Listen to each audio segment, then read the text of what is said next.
Hello, everyone, and welcome to Helpful Goat Presents Goataween 2021. My name's Galway. I'm one of the founders and the programming director of Helpful Goat Gaming. God willing, you can see and hear me. Clicking back over to Twitch, I'll figure it out. It's fine. But yeah, before we get started, and I turn things over to our wonderful GM of the Shadows, Heather. There is a poem, so we are seen and heard. Those poems are seriously a lifesaver. Gonna run through a few quick announcements. As I mentioned, this is Helpful Goat Gaming Presents, and we are in Goataween in our special Halloween month of programming. If you'd like to join our community, !Discord gets you a link to our Discord where we do movie nights, game days. We've been doing a reading corner. We do some internal streams of games, do all kinds of stuff, and also we just talk about games, talk about our games, talk about other games. Come hang out. This is one of the months of the year that we most love to celebrate, and we have a lot of programming this month. This coming Friday, 9 p.m. Eastern, we have our normal Goats and Dragons, The Fates of Rin. Then on Monday at 9 p.m., we have the Goats of Saltmarsh. This is going to take me a second because seriously, there's a lot next week. On Wednesday at 9 p.m., we have another Goataween game. Yes. Which will be the Ghosts of Godling, DM'd by Andy. Thursday, potentially Spire at 8:30 p.m. Eastern. I can't remember. It was this week is being missed. I think it's picking back up next week. Sam, confirm, deny. What? Spire next week. No idea. Not happening. Not happening. Okay. Needed to double check that. Realized I hadn't beforehand. Then that Friday, we will have our very own Monty making their GMing debut for us with a murder mystery. And then that'll be at 9 p.m. Eastern on Friday. And then Saturday, 3 p.m. Eastern, we will be wrapping up the sort of Goataween one-shots with me GMing or DMing rather, Last Hope, Lost Hope. So we have a lot next week. It'll be a blast. Please come hang out with us. You can sub to us for free, or not, sorry, you can follow us for free here on Twitch, get notified when we go live. You can sub for free with Twitch Prime if you have Amazon Prime. You can also, pay to sub us. Those all support us, help us do more of this. Exclamation point merch, if you would like to buy some fun merch that also supports us financially and gets you cool stuff like a Welcome to Moontree City t-shirt. I had a mug. Gone. It's fine. And I've also been we've been releasing a new piece of merch after each Goataween session. So check that out probably sometime tonight. Exclamation point donate in celebration of a couple of causes that started off this month. We've been highlighting two causes in the exclamation point donate command. One celebrating Indigenous Peoples Day is First Nations Foundation. It's a legal defense fund and cultural advocacy group for First Nations and Native Americans. They do a lot of really great work. They're rated really well on Charity Navigator. We encourage you to look them up, look up what you can do, and see what you can do to reach out in your local area to support First Nations peoples. The other is the Trevor Project in celebration of National Coming Out Day, which was earlier this month. And that is an organization benefiting LGBTQ youth with advocacy, support services, etc. So again, we encourage you to check those out. Now I think I'm done, and I give it to Heather. I will take it. Maybe. Does somebody want to read Chelsea's poem, or shall I? I do. Okay, go, if Sam. I may. You may. All right. Be prepared for another spooktacular game for Goataween. Be prepared for incredible talent showcased in each and every scene. Be prepared for never-ending laughs, hopes of survival and screams. Be prepared for all the frightful fun beyond your wildest nightmares and dreams. Be prepared for moments and memories from which our minds will never be free. Much love, ghoulish goats Your voices I hear and faces I see. Yay, thank Thank you, you. Chelsea. That was Sorry for screwing up a awesome. little bit, but it was great. Okay, so welcome. I am so excited. Hopefully, this is going to be totally spectacular. Whatever it is, it's going to be unbridled chaos, or maybe bridled chaos. We will see. I am Heather. Halloween is my absolutely favorite holiday, and it's what makes the month of October bearable for me. So I am very happy to be here. I'm going to be the GM for tonight, hopefully making a lot of spooky stuff happen. And I'm going to let the players introduce themselves and their characters. And I'm going to just pass it to my side and say, Sam, why don't you start us off? Hi, everyone. I'm Sam. I go by he, him, his pronouns. But today I am playing two characters, as is mostly everyone in front of you. My main character. Hi, I'm Maple. I go by she, her pronouns. And we all agreed, for better or worse, to use a gesture I came up with to designate our secondary characters. We're all playing companion characters to one of the other people before you. And my companion character's name is Scott. Hi, everybody. My name is Scott, and I play the older cousin of my delightful cousin Charlie, who I will pass it to right now.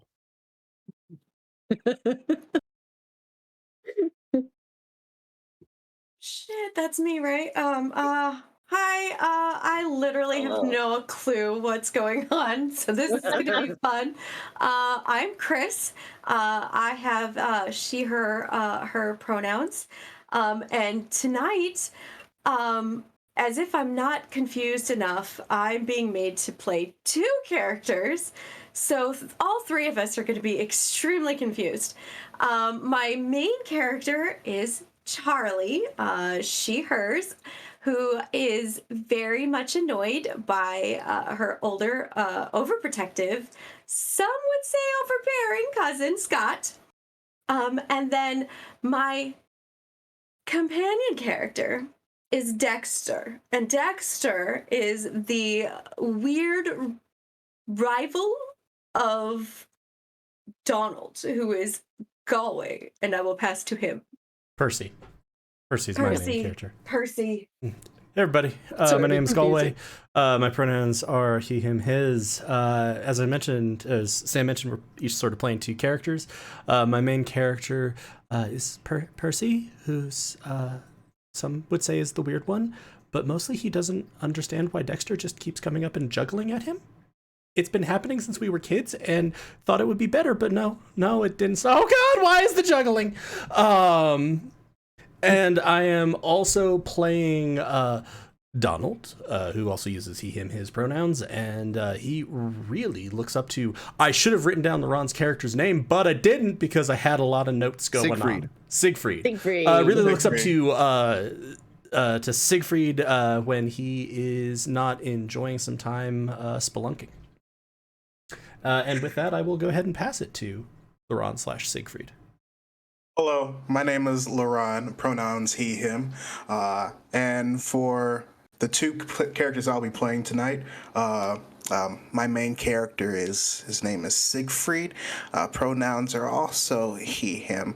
And the companion character I'll be playing is, his name's Quinn. And he's a companion character in this case because found out that him and an individual by the name of Meg have something pretty unique in common. And I'll go on and pass on down to Meg right quick. There you go. Hi, thank you so much. I'm Meg. I go by she, her, hers. Surprise me with the they, them as a treat. I don't really care. So I have two characters. So my first character is Stella. She kind of talks like very breathy. She has a lot of breath. She's very good. Meg, Did I mess it up?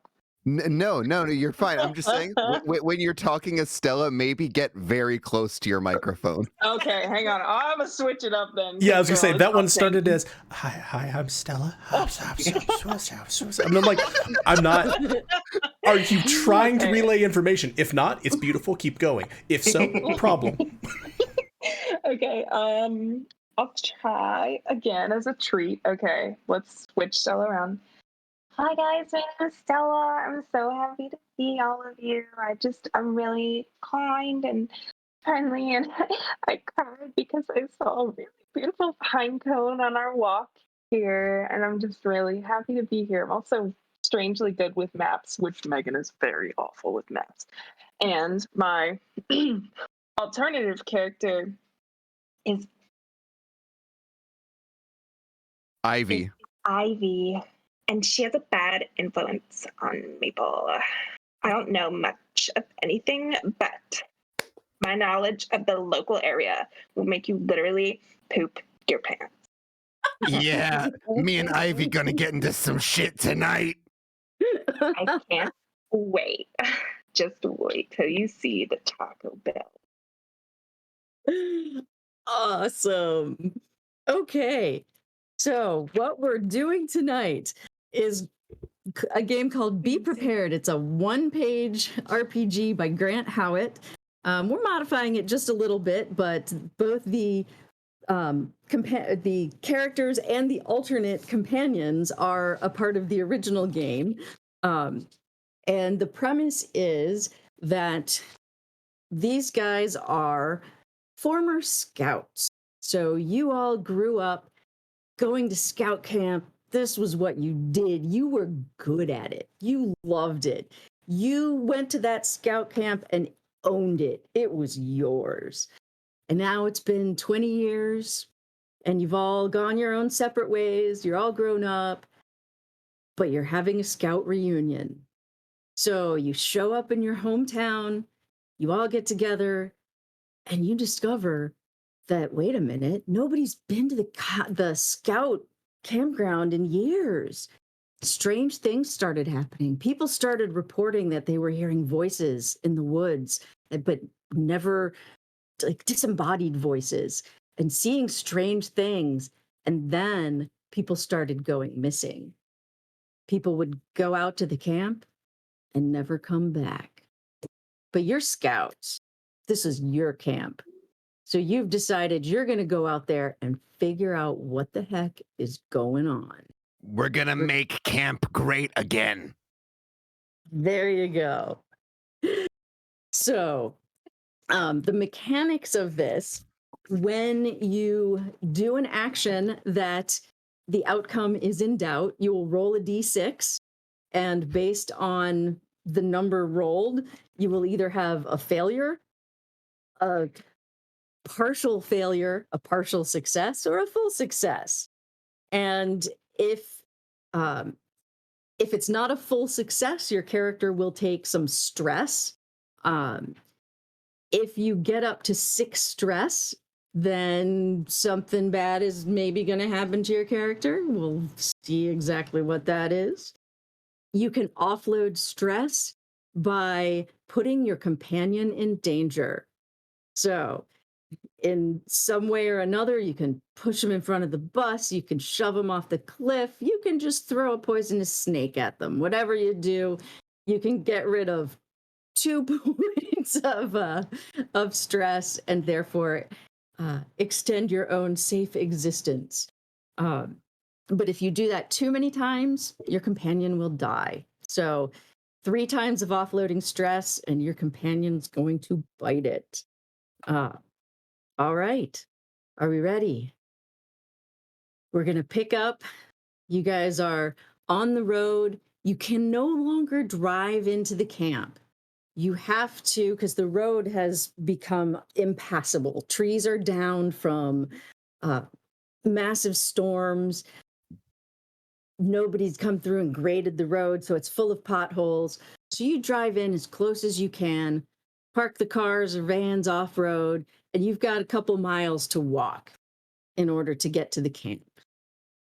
So the woods are starting to close in, and they look like they've started to overgrow the road at a rather strange rate. You wouldn't have expected things to have gone downhill quite so quickly. Wow, I wouldn't have expected things to go downhill quite so quickly. Well, you have to take into consideration how the upkeep has been around the area for the past 20 years. We don't know who's been maintaining the land. This has just been There's going been back. upkeep. Well, clearly not. Have you seen the condition of these roads? It's also probably haunted. I hope it's haunted. That I think you all are just slightly overreacting. As you can see, it's just been left to the wild. Town that nobody's been coming here, and that's obviously because we were the best scouts ever to exist. And once we all left, there was no reason for it to be used. Well, you have a point there, but you also have to take in consideration that there were news reports about the disappearances. They don't. Do we honestly believe the news? I mean, I know, as well behaved as I am, that I try to keep everything on the up and up. But have you listened to the news recently? It's just blah, blah, blah, bad stuff, bad stuff. I'm very certain that they're just making all that up. They just want to keep the young children away from here. As your protective older cousin, I am quite concerned with why we have decided to even come here in the first place. Look, this is my one chance. If the spirits are real, maybe they can get rid of the juggler. I have tried everything else. I have built him into theoretically unescapable boxes, but no, just still juggling. I don't even know how he gets out. He's just juggling. You always leave the lid off. Hey, you should beware of the jugglers. It's contagious. Guys,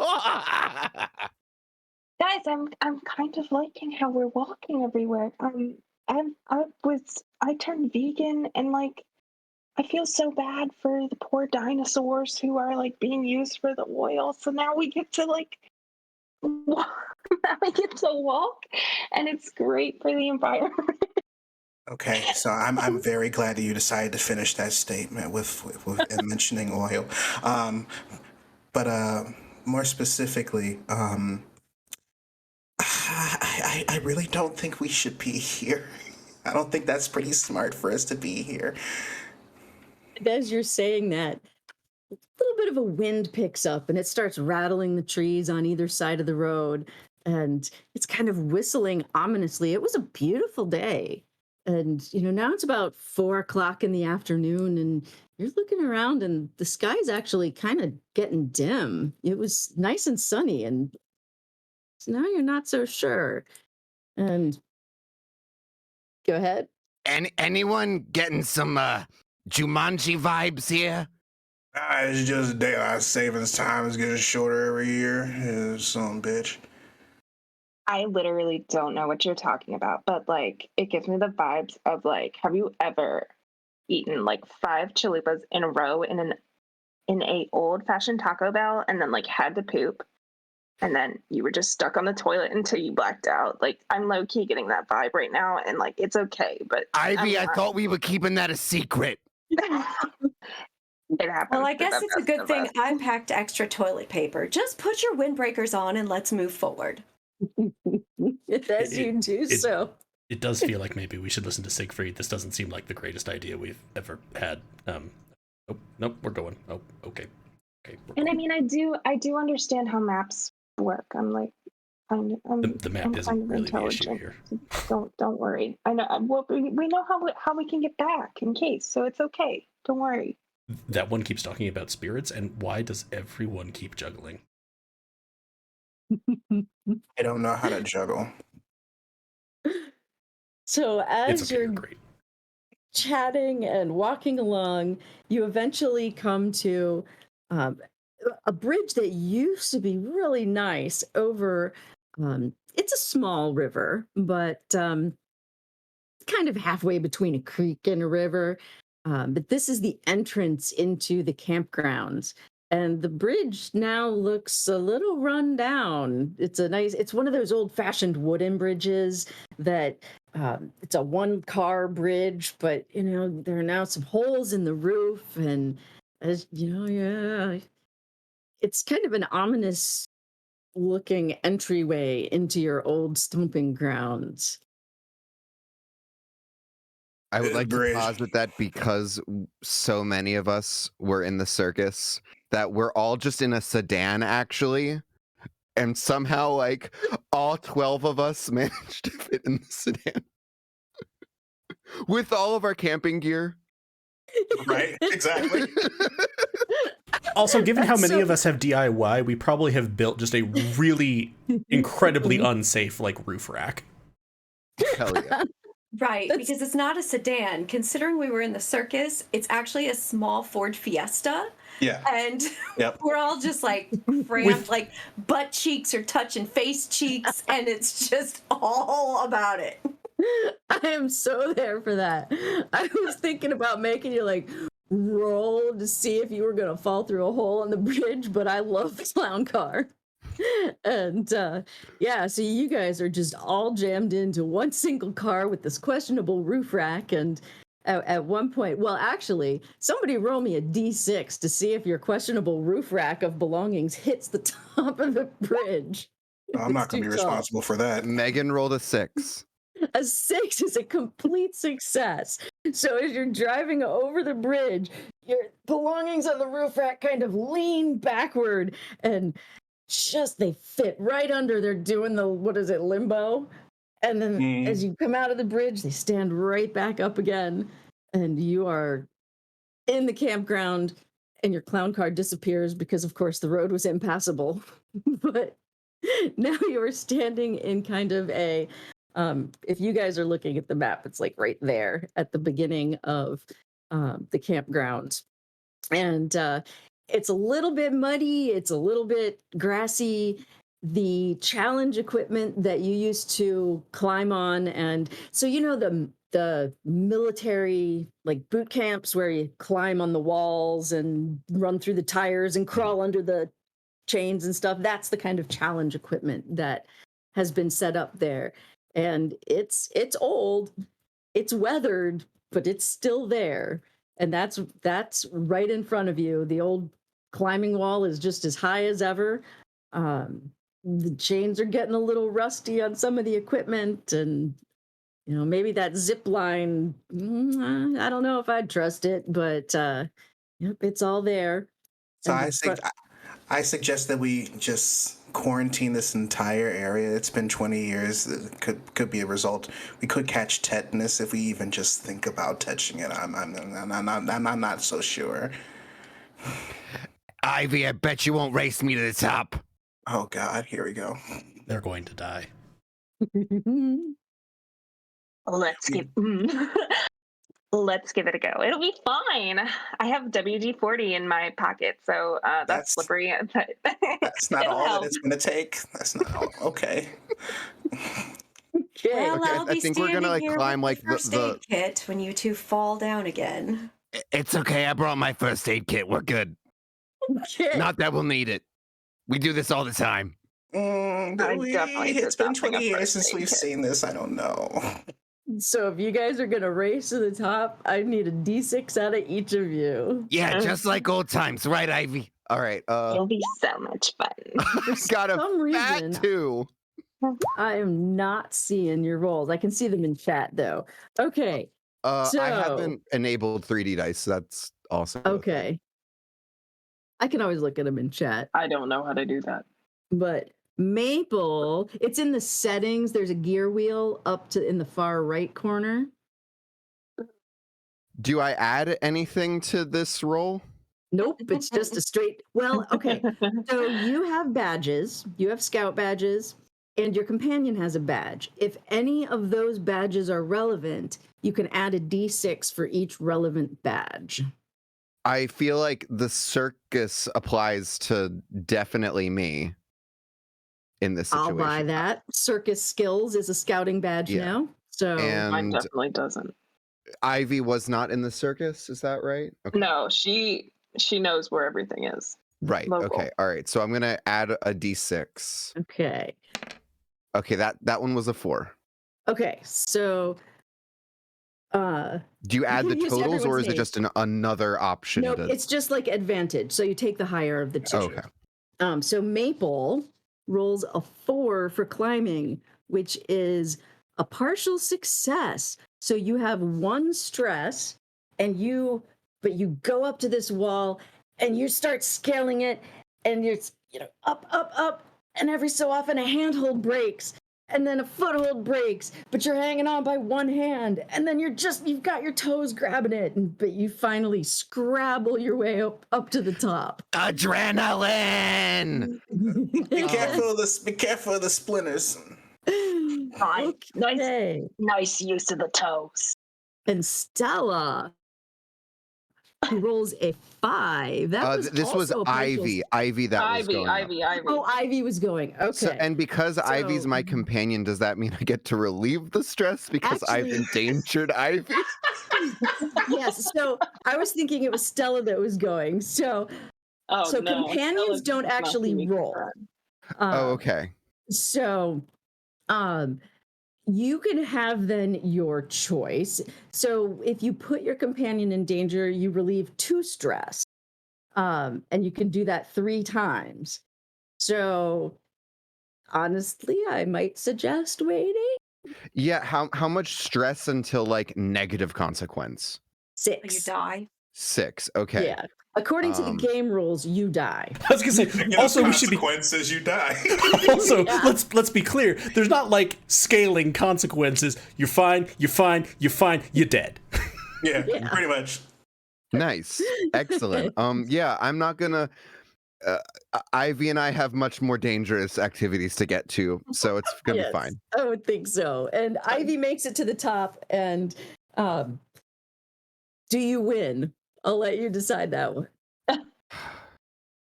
I think Maple got a bit of a head start, so I think Maple won. Yeah. Okay. Well, from the top, you guys have a really nice view. You can look out around. The forest is so thick around this camp spot that you really can't see anything other than the trees.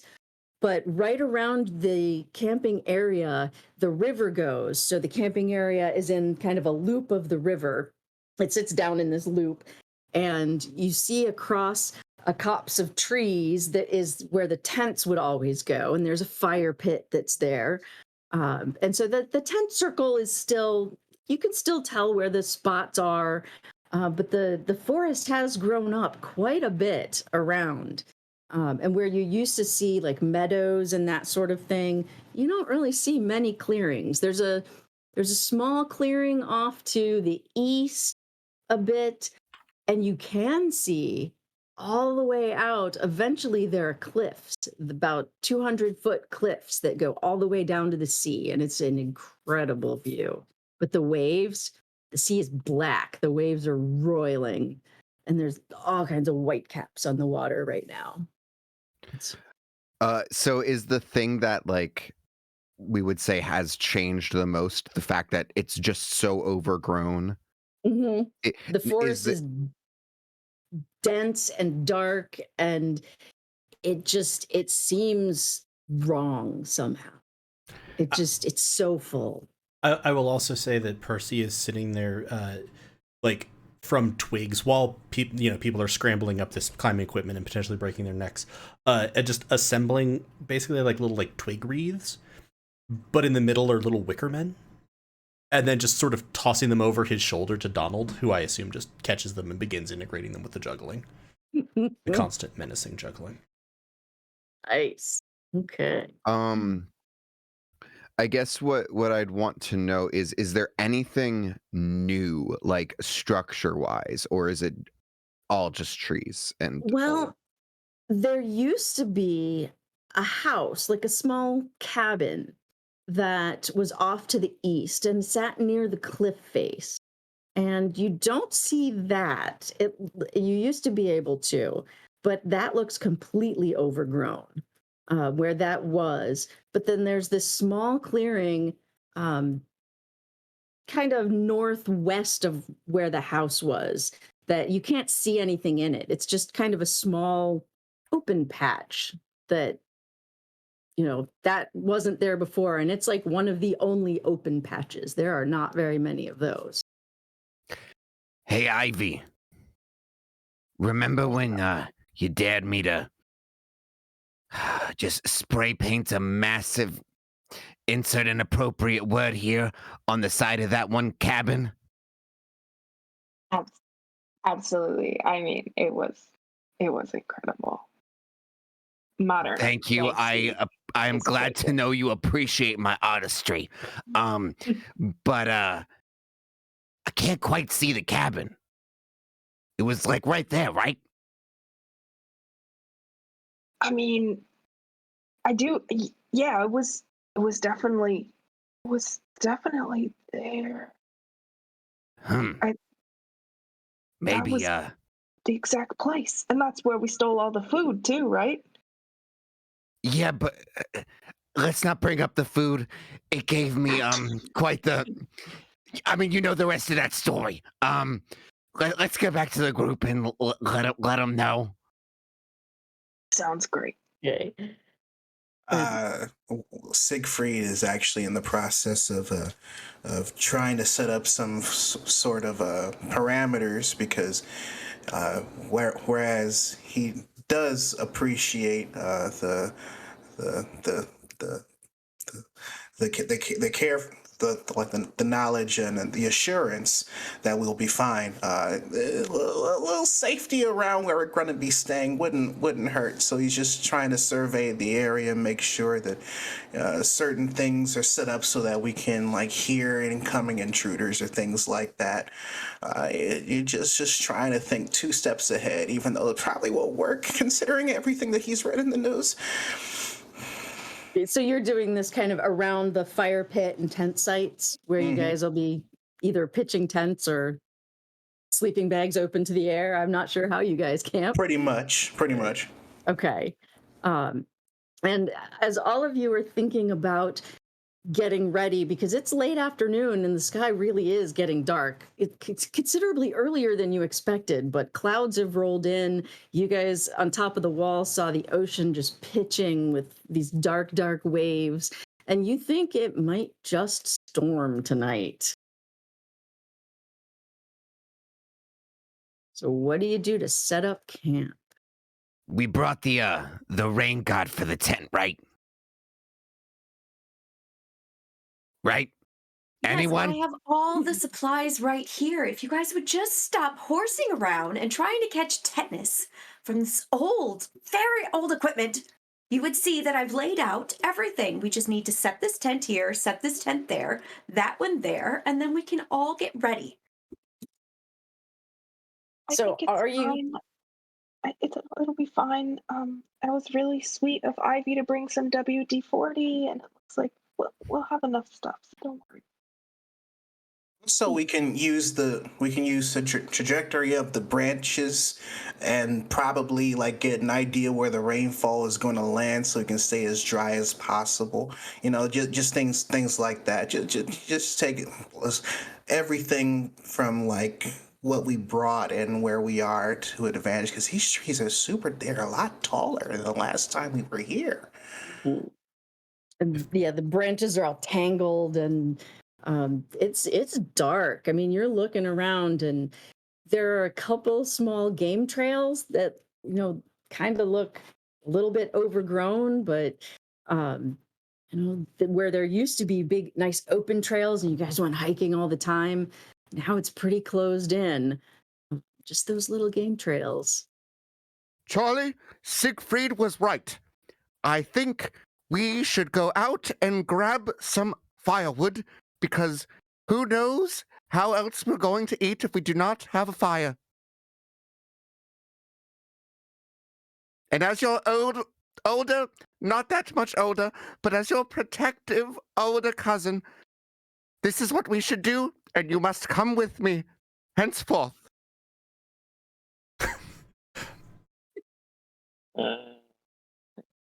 I feel like Percy is just sitting there sort of clearing off the smaller branches around where we're, and sort of weaving together sort of bower rain guards. And they call me the weird one. And how many of you have do-it-yourself badges? Uh-oh. Yeah, quite a few people. So, it seems logical that you would be able to set things up and, clear some branches, get your campsite set. Are you indeed going to look for wood in the forest? So Stella, she wasn't paying attention. Like she was looking at something in her bag specifically, and you hear something really funky. But then she looks up and she's like, "Oh well, according to my orienteering and local knowledge, I have the ability to smell deer pee. So, and if I can smell deer pee, I can locate the deer trails, which might lead us to a more efficiently made shelter via deer making shelter. So I'm gonna go follow a deer trail, and I'll pick up some eggs. Quinn, do you want to come with me? Oh, you say you smell deer pee? It's quite prominent, actually. It's quite easy to smell in trails. Oh, So that's not a problem. And then Quinn reaches into his bag and goes, that must be me. I brought some. Okay, it's a very interesting aphrodisiac, and if you use it, it'll, depending on when you catch it, it'll attract the deer and you can hunt them that way. I don't think we're currently in season, but I don't really think anybody's gonna be paying attention, if you know what I mean. So that might have been my bag you were smelling. I apologize. Here's a quick question. Have we seen any wildlife? Well, not yet. I haven't put the pee on anything. All right, well, let me know the next time you lay the pee on something. And that there has been a surprising lack of wildlife. You have not really heard any birds, and you didn't realize that until just now. As you were walking in, you would normally expect to hear birds, see chipmunks and squirrels running through across the road in the brush. You saw nothing, not a wild animal to speak of. Okay. So if you're going to indeed smell deer pee to find a trail, I think that should be a roll. Because I love that, but I'm sorry. Quinn, could you please close the jar really tight? I need to smell some local deer pee, not the Oh yeah, deer for pee that sure, you brought with for you sure, last sure. time. Let me just you. put on my tightening gloves, and he just pulls out some gloves, and then I he should just. make you roll to see if you spill it on yourself. You, you want my companion character to roll? No, your companions don't roll though. So Yeah, he believes in getting the best way of getting a tight grip is like as much leverage as possible. So he specifically bought gloves for twisting and untwisting, so he gets it as tight as possible. Okay, so I'm off to sniff some pee. So I roll a d6, correct? yes. Which, by the way, deer pee is very easy to smell in real life. Fun fact. Is Not it that you can go out. It's not actually just cat super pee? pungent. Yes. Yeah. Yep. Okay. Because I'm pretty sure I could track cats through the woods by their pee. Yeah, you could track deer if you really, really wanted to. Yeah. You learn something new every day. Yep. Okay, was that your 5 or that was? Did I roll? Oh, no, I don't bother. think you rolled. Sorry. That was I don't from think so. before. Okay, so that's a 4, which is a partial success. So you smell local deer pee. However, it was so stressful having Quinn pull out his own deer pee that it just overwhelmed your senses and it totally stressed you out. So you're going to take a point of stress with that. But you do manage to get that all out of your nose. And you smell deer pee along a trail. Would you like to follow it? Yes. Should I bring somebody with me? How does this work? That would be totally up to you. I can leave my jar in the camp if you still want me to come. let's go. Yeah, let's go together. Please leave your pea jar behind. That's not necessary. Yeah, sure. The effort. Thank Or you. perhaps and don't. then Oh, Quinn's going to turn to the rest of the Who wants to hold my pea jar? no, seriously. Yeah, me. Open question. Why was I the weird one? I just make lots of handicrafts. You make handicaps.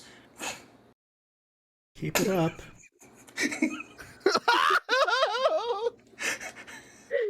Quinn gives Maple the pea jar.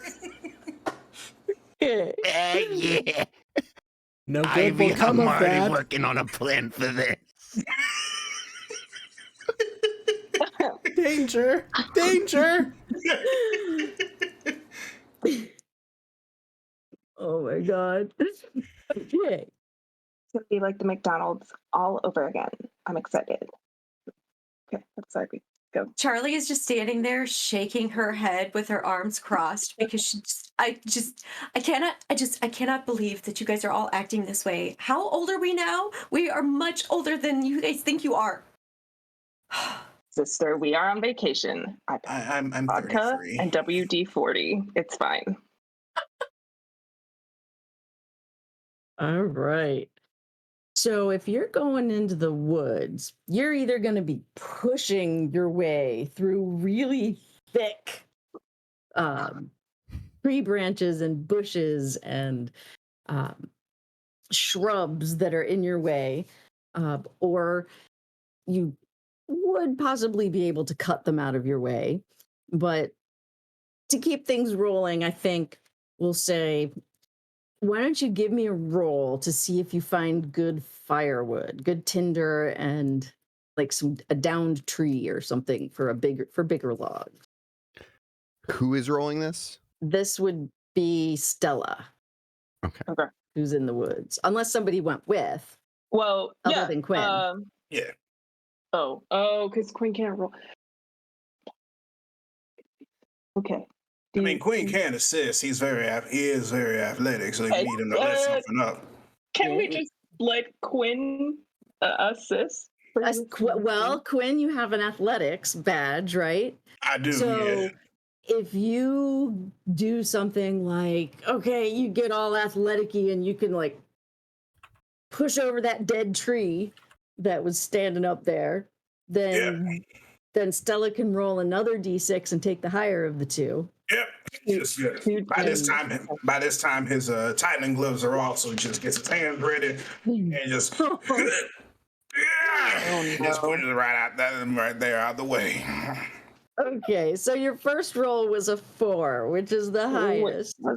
Wait, was it I did a 2d6. Sorry. Should I have done? Well, the first time you rolled the 4 was before. Oh, that right? was for the for the finding the trail. Okay, the 2d6. Meg did roll another 4 and then rolled 2d6, but I think the first 4 was before the assist. Yeah, that was before. So the highest was 4. Yeah, Megan should not have rolled the 2d6. Should have just been another 1d6. Yeah. So she rolled a 4 and a 3, basically. And frog. Okay, got it. So the 4 is a partial success. You're pushing through, you're really thankful to have Quinn there because he's using his athleticism to, pick up these bigger logs and push over break that piece off the dead tree. But it's really stressful because, you're a little bit creeped out and there are spiders crawling around. And that's the first wildlife that you see. And they're creepy big ones too. Oh man, geez, Quinn, I think I was smelling spider pee the whole time. I mean, I can normally smell deer pee. You can actually smell spider pee. But do they smell the same? Is that a thing? I think spider pee smells a little bit like candy corn. Oh, that's terrifying. Candy corn, gross. And do spiders actually pee? I don't know. Yes. I feel like they would have to. So we did procure a couple of sticks, but I gained 1 stress, correct? You gained a second stress, and you did procure wood for a fire. So for the night. Thank you so much for coming with me. No problem. No problem. I'm just glad I was able to test out these new shorts. You know, I haven't squatted in a minute, so just try and get the bounce right. Just trying to get all the fabrics and everything just right. So on your way back, you wouldn't expect to get lost because you're just, you're widening this trail. Oh, kitty, you're pushing your way through, but all of a sudden, you're like, well, wait a minute, this doesn't quite look the same, and you come to a place where the trees don't really open up. It's not really, oh, I want that kitty. It's not really a clearing, but the tree canopies come over. So it's like a dark enclosure in the woods, and the ground is just riddled with holes, like 6 inches in diameter, and all over the place. Like somebody was just digging fence post holes. And as you're looking, all of a sudden, and it's pretty dark in there because the canopy is blocking out all the light, and you're looking and you start to see these little glittering eyes looking at you from each little hole, and you can't tell what kind of creatures they are, but they've all come up to watch you and to see what you're doing, and they're just staring. Blink, blink, blink. The eyes are in the holes. Yeah. Okay. So it's like creatures have come up to the surface of the holes, and they're just looking at you. Mm, No sound. that's pretty weird. That's a bit weird. Using my orienteering and local knowledge, I've never seen that on my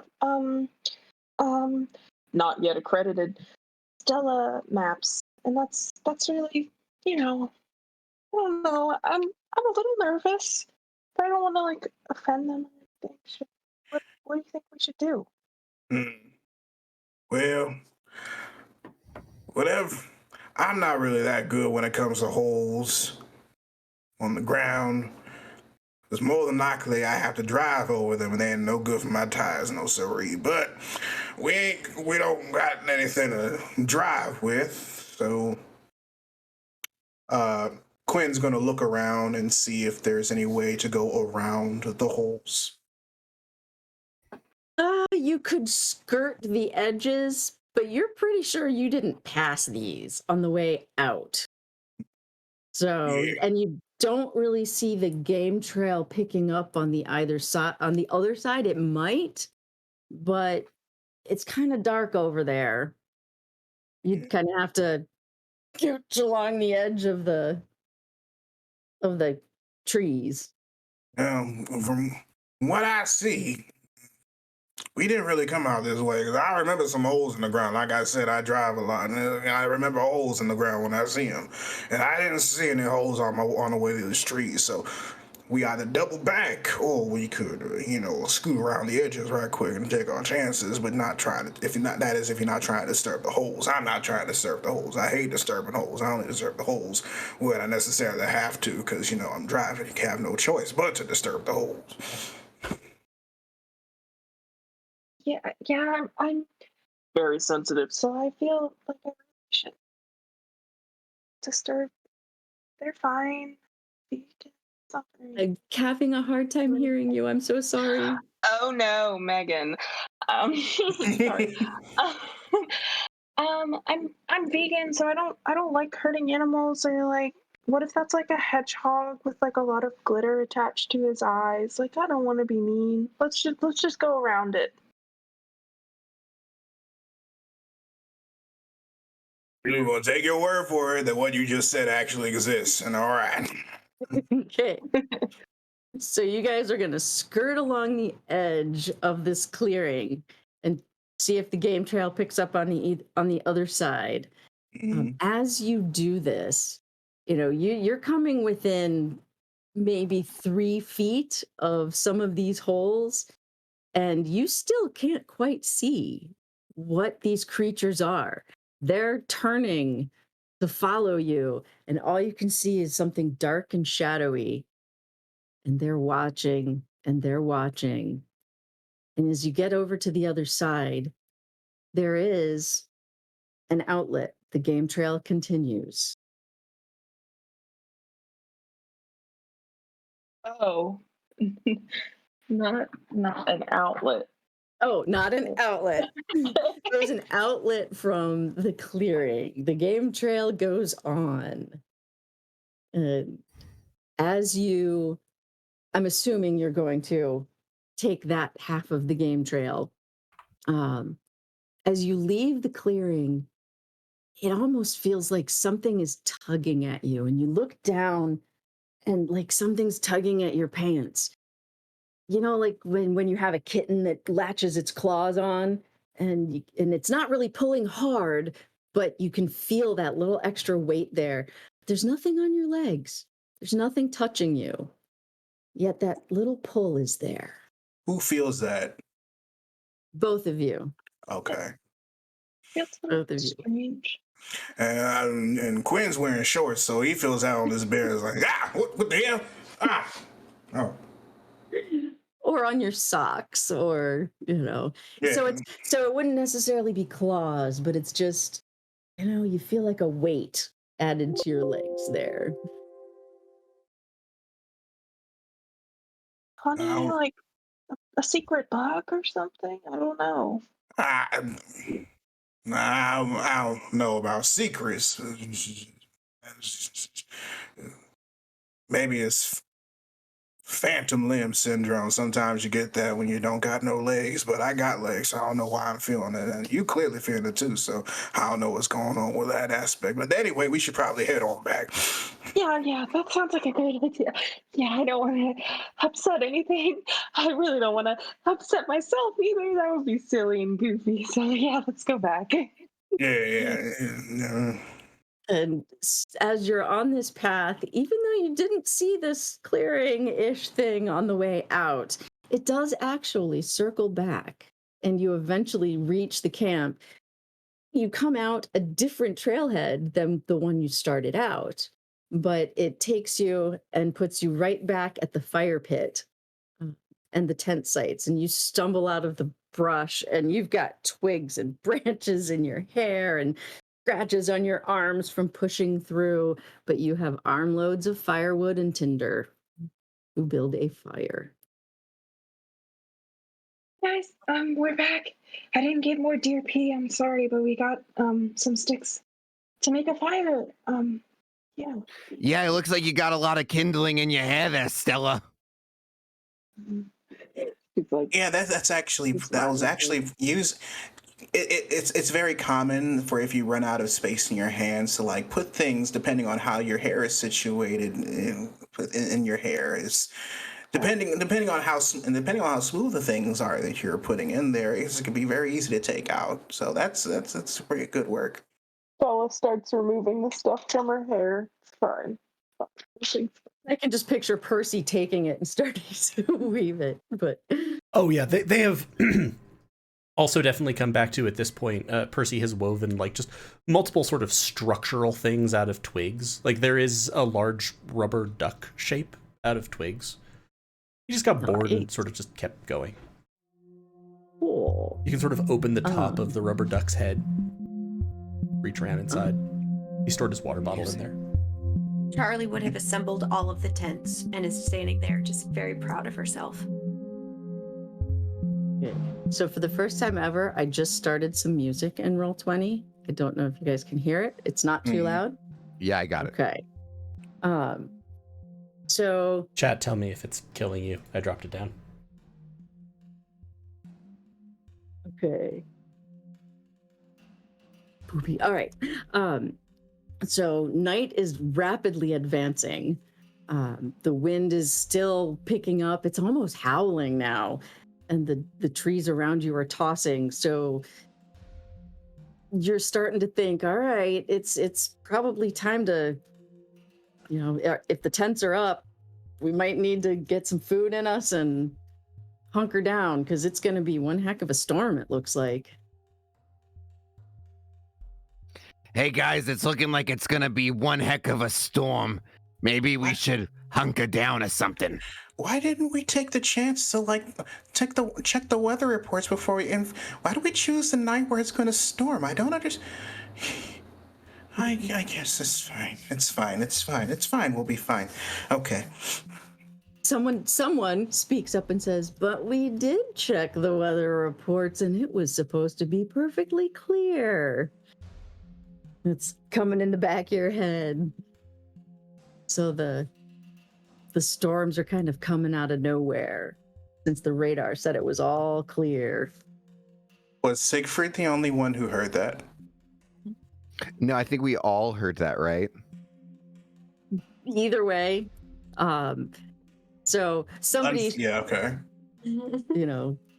basically I'll say that your characters did check the weather and that it was supposed to be clear. Okay. So We've braved worse. Come on, Siegfried. We've done much worse. Yeah, but that was back when our immune systems could handle the repercussions of our actions. We're in our 30s. okay. So as the darkness falls, you've lit a campfire. I'm assuming you've pulled food out of your packs and had some dinner. And you're going to crawl Roasted some vegan marshmallows. Thank you. I had to think about that for a sec. And now it's time to figure out, do you all have an individual tent? Are you partnering in tents? Tenting with your companion?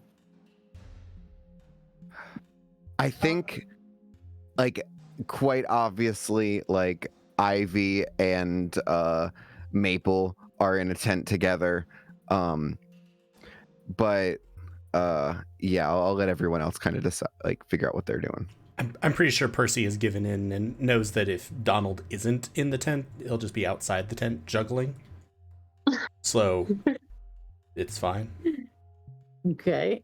Siegfried has his own tent. It's big enough for 2 people, but he's used to sleeping in it by himself and is not expecting anyone to ask him to get inside of a tent. So he's going to do so. Okay, so Donald is on his own then. And what about Charlie's in her own tent. Okay, so Donald and cousin, whose name? Scott. Cousin Scott could double in a tent. And then Stella, is Quinn in with you? Yeah, we need to talk about the thing that we'd like to, our secret interest that we share, and it's the perfect time because we're just chilling. Yeah, So, no, I okay. definitely agree with that. We should definitely talk about that. Beautiful thing, yep. Could you please leave the pee out? Oh, yeah, sure. No, I don't usually sleep with the pee. It's usually stored away somewhere else. So, For the record, you already gave me the jar of pee. Yeah, I think Maple still got it. Oh, I don't know what she's done with good. it. I didn't really think to ask either. No, it's okay. I think Quinn and Maple are chaotic evils that'll have very much fun. Whatever, they'll be fine. Oh yeah, sure. Yeah. Okay. So y'all are getting your tents, you bed down, and the wind is now thoroughly howling. The rain starts to come down. It's pretty dark. One sec. I'm not used to music. I can't even hear the music. So I think it stopped because It's up right There's now. a setting for Yeah. loop if you need it to loop. Okay. Right after everyone's fallen asleep, Hey, Ivy, I think now's the time. I've been waiting for this. And they're gonna sneak out of their tent and go to Scott and Donald's tent. Oh God. I swear that guy's too mean to Charlie. You know, I think he needs to live a little. Everybody needs to have a little fun. It's fine. Just, what are you planning though? I love a good prank. Oh, just wait and see. You're gonna get a kick out of this. And Ivy is and Maple's gonna sneak into their tent and like unlid the jar of pee. Okay, am I gonna have to roll for this? Yes, you Probably, are. I tightened it pretty. I've tightened it pretty good. I had on tightening gloves when I did it. Okay, well I would unlid it before unzipping their tent. Okay, so give me a roll to see if you can unlid it without splashing it all over yourself. Wouldn't be my first golden shower. But I got a 6. Oh, that is a complete success. So you're just like strong as fuck. You just, it's open. No problem. DIY. All right. So I'm sneaking into their tent while they're asleep, and I presumably was able to identify at some point which bag was Scott's. I would think that you would fairly easily be able to do that. So I won't make you roll on that. Yeah, and I'm gonna unzip it. As you enter, you're unzipping the tent really slowly, and so as not to wake them up. And you see Donald sitting straight up, and as you open the zipper, he's looking straight at you, but he doesn't seem to see you. And he doesn't react to you telling him shush. This doesn't concern you, Donald. And he's kind of looking through you, and he said, something's coming. Something's coming. I certainly hope not.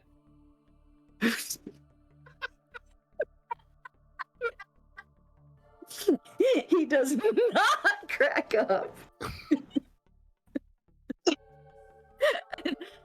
Ivy's like getting a little bit freaked out by this. Like, I don't know if we should mess with him. He might have gotten to him. It's His Donald. He's like talking in his sleep. Don't worry about it, Ivy. It's fine. his eyes kind of clear up a little bit, and he looks at you, and then his eyes roll back in his head, and so you just see like the whites of his eyes, and he just lays down, and then he's quiet.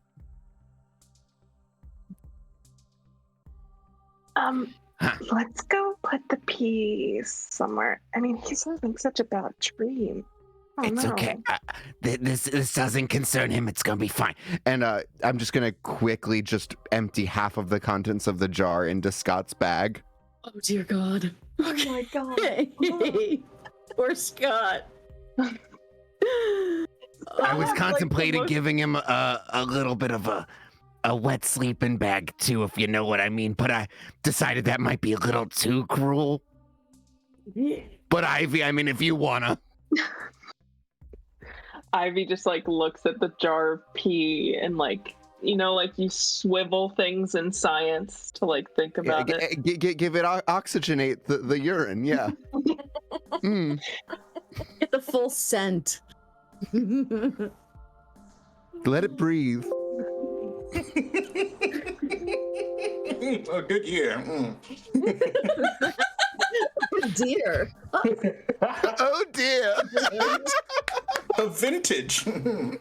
Ivy just like smells it, but then like smells it too like hard, so she just like accidentally drops the rest like onto the floor and is just like, oh my fucking god, like oh hecking goodness, let's get out of here. Oh my gosh, and then runs. Yeah. As they're walking, as I zip up the tent, And I'm like, Scott, smells like you're in trouble. and then he goes to bed. Okay. So y'all are sleeping, and Percy, you have a dream. You are out at sea. You're in that roiling ocean. You were on a boat, and now you're struggling to swim. You're carrying something really, really heavy, and it's making you sink, but you don't want to let go of it. And you're struggling to swim. You can't see anything in any direction, just ocean. But you have a destination in mind, and you're trying to swim as hard as you can, and you feel yourself sinking and sinking and sinking. And you start yourself awake, and you cough, and you feel salt water. You feel the taste, or you have the taste of salt water in your mouth as you wake. That seems not ideal. Mm. I'm just And you're sort of looking around, trying to see if the jugglers are about.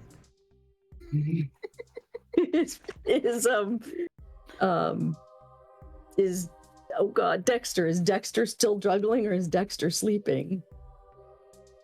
Sleep, juggling, sleep, juggling, sleep, juggling.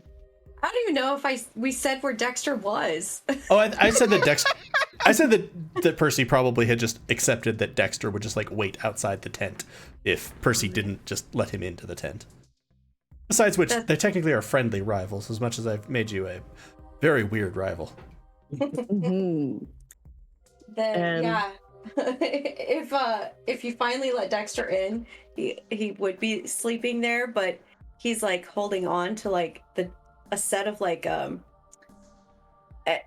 the bowling pins, The juggling to pins? juggle. Yeah. Yeah, and he's just just sleeping with them.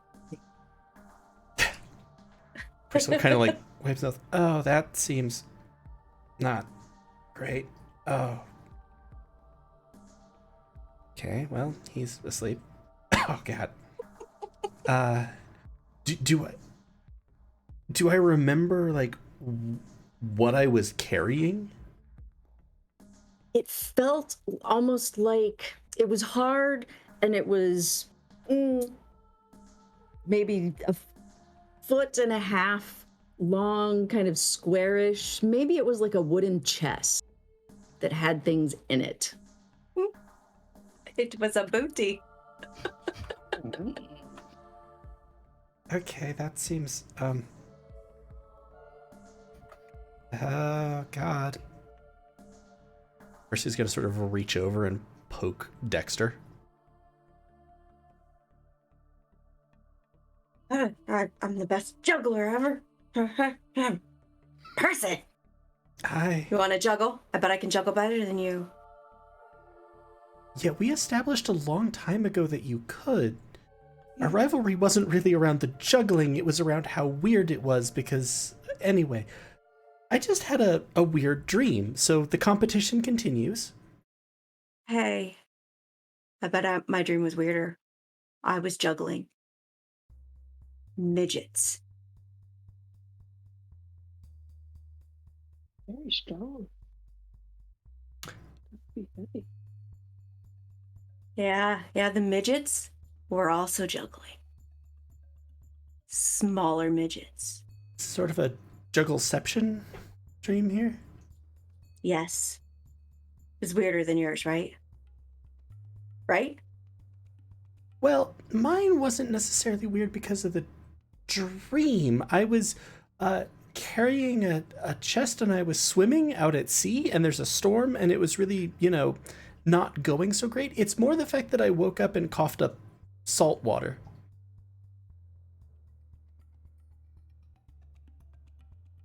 I still think mine was weirder.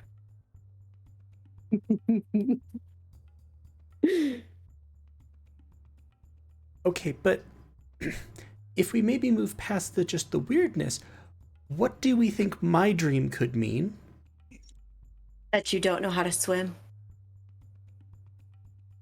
Incorrect. I'm pretty sure you're not supposed to swallow water while you're swimming. Correct. But I do know how to swim, and I know enough to not be out in the... Okay, let's perhaps Again, move away from the dream itself. I woke up with salt water. That doesn't seem like a thing that normally happens. Well, there's maybe we're sleepwalking.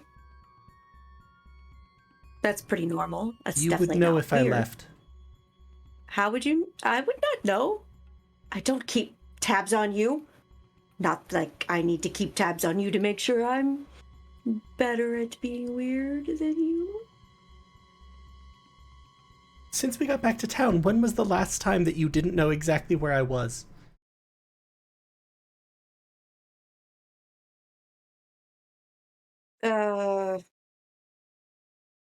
Okay, so maybe I don't know. Maybe you were drinking. You were drinking salt water. Maybe you had a sore throat. You were gargling.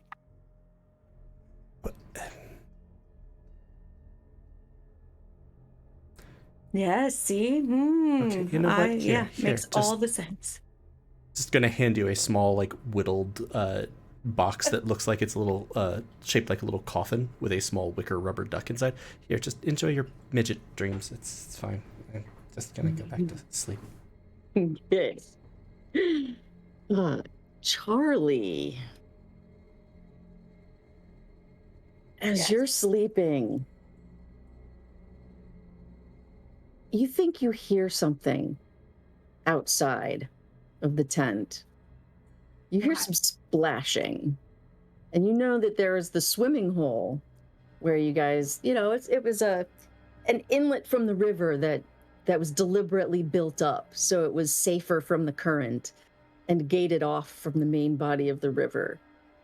And it kind of sounds like this noise is coming from there. How far away from the swimming hole, is my tent? The tent site as a whole is maybe 100 feet from the swimming hole, so it's faint sounds. Okay. I bet Mabel and them, they're just out there swimming. Don't they know that we're not supposed to be swimming? We're not supposed to be swimming. I'm fairly certain it's dark. It's raining. We're not supposed to be swimming. Do I go out there and I yell at them? I mean, that's like the right thing to do, right? That's the right thing to do because there are rules. There are rules and we are not supposed to be swimming. Footsteps begin to come closer to your tent. So now it's not so much splashing noises as it is these kind of squishy footsteps coming close to your tent. I'm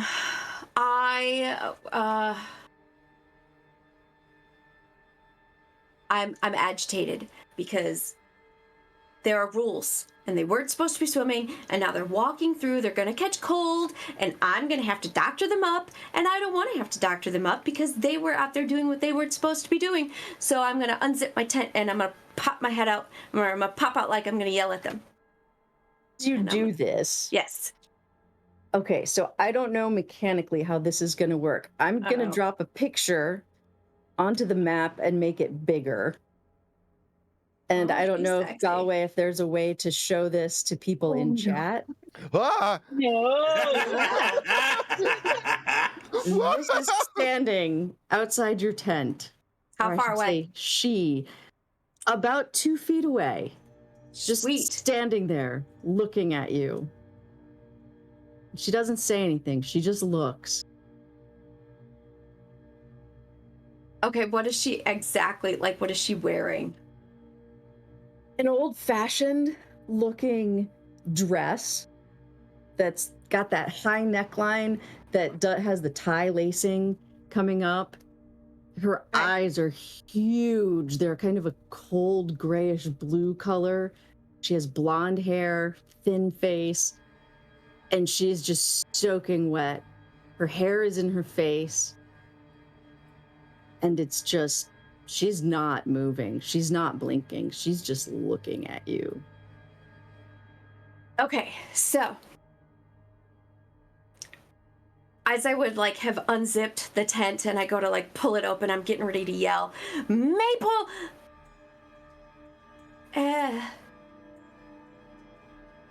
You're not Mabel. She turns, takes a few steps, and disappears into the forest.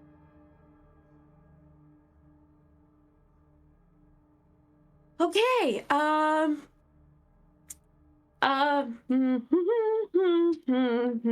then I would like bolt to the nearest tent to me and just like unzip it and go storming in. I don't even know whose tent it is. I'm just unzipping and storming in. Okay. So why don't we roll to see whose tent it is? Percy's a 1, Maple's a 2, Stella's a 3, and Siggy's a 4. Okay, so roll a d4. Yeah. Roll a 1. Okay, so 1 was Percy. Okay. As you All right. So that's Percy and Dexter. As you storm Right. in, you're just going to see Percy, like, having handed the box to Dexter, and presumably he's fallen back asleep. Will just sort of, like, still be, like, touching the side of his nose. Like, oh, God, please don't put me in the water. Hi. What do you need, Charlie? Charlie's gonna just kind of like have like this like huffing and puffing like she just ran a marathon, but stark white look on her face. I thought it was Maple. It's not Maple. There's and Was it I Ivy? just let him pun no it not with us. Not with us. Was obviously breaking the rules, but not with us. She went she looked like just and she went yeah. So I feel like combining my emotional support and DIY badges, I'm just like, I don't know, going to make the equivalent of like Charlie's sort of favorite fidget toy quickly and be like, here you go. Keep processing. Keep processing. Oh, I love it. So who did you see that wasn't with us, was not Maple, and was not Ivy, and was breaking the rules?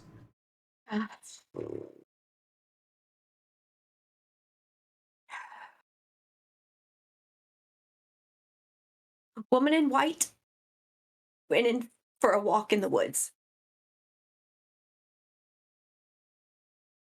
Okay, that seems like an odd decision right now. Yeah. Yep. Did she say anything? No. Nope.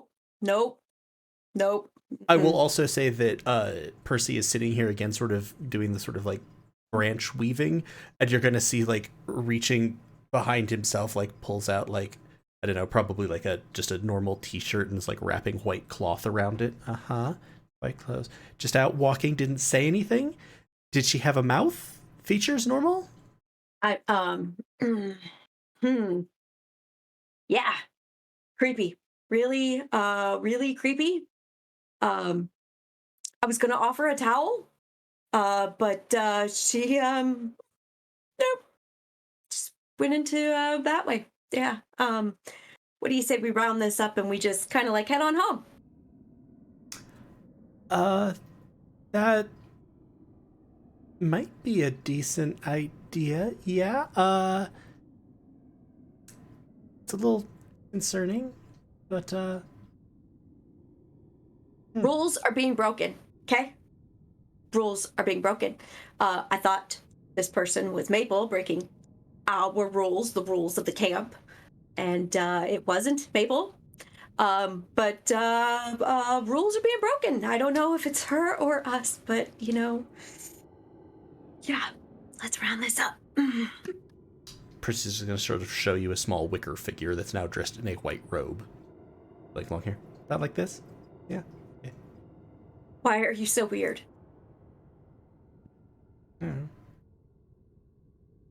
Places a tiny little wicker rubber duck in its hand.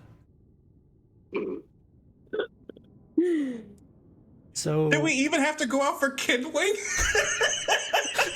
No, I legitimately suspect not. Like, the entire time you were out, Percy was just working down like the branches and stuff to try to make sure. Yep. Okay, Siegfried, you're sleeping. I am. All of a sudden, you're having trouble because it feels like you can't breathe. And you open your eyes, and it is pitch black. You are laying on a hard surface, which isn't surprising because you're camping, but this is harder than you had even thought the ground was. And you move your hands, and as you go to move, your arms bump into something, and you discover that you now have like walls on either side of you, and you're enclosed. There's something very close to your face. You can't even sit up. And as you kind of maneuver your hands so you're touching what's around you, you realize this is stone. And you try to push it and move it, and you can't. And it's getting harder and harder to breathe. And you start to panic. And you wake up just in a cold sweat. And it's still a little hard to breathe. Okay. You just had a night terror. You just had a night terror.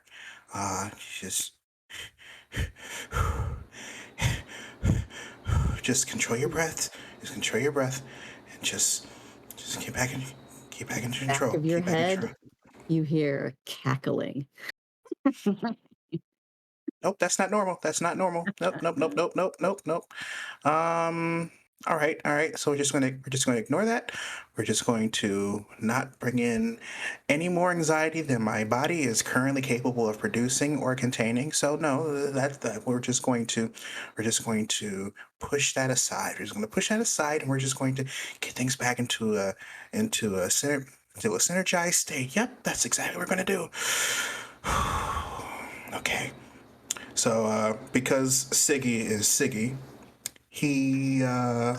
and because he was fully aware of the disappearances and everything, because he decided to watch the news before coming, and because he is used to sleep, because he is used to being the only person sleeping in his tent, both in the past and in the present, there are certain things that he has adjusted his tent to do and to be made in order to make sure that certain procedures need to be made from the outside if they want in. So he's going to check to see if those procedures have been tampered with. So you open the zipper to your tent and you look at your, not really traps, but shall we call them contraptions, to see if anything has set them off. Mm-hmm. And it doesn't look like they have been. But then you look, and the fire is still going a little bit. And as you're looking around, all around the outside, at the edge of the woods, you see those glittering eyes. Just looking at you. Just looking at you.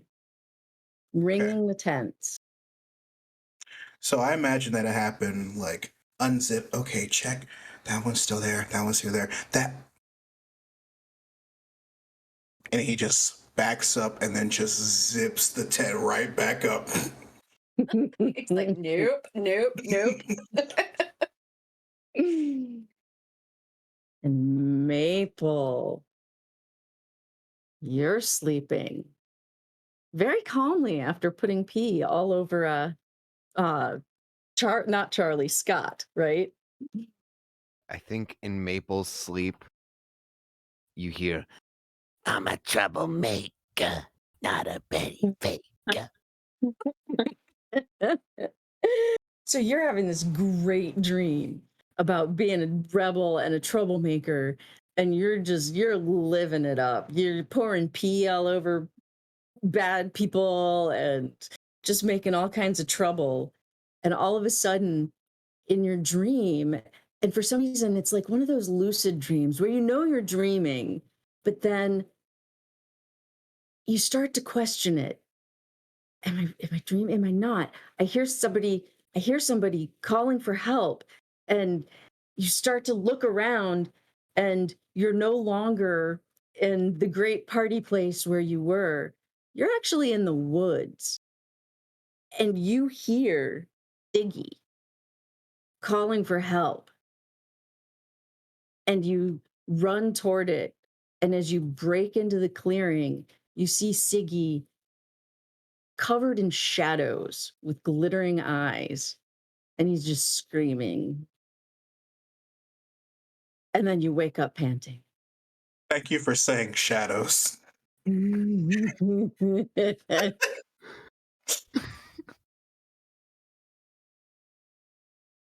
Whoa. I. W- Siegfried got a makeover, and that was freaking awesome. Boy, I got, I got you the toilet paper, yes. What's wrong? Thank you. The indigestion's been real. I just had a dream. It was you and me and the whole squad. And we were at a party, and then it was not a party, and it was in the middle of the woods. And then I saw Siggy, and he was covered in shadows and eyes. And then I woke up.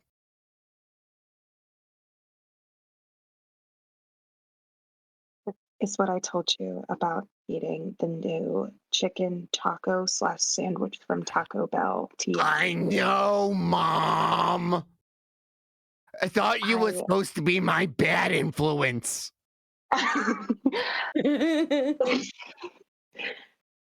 Poop. um,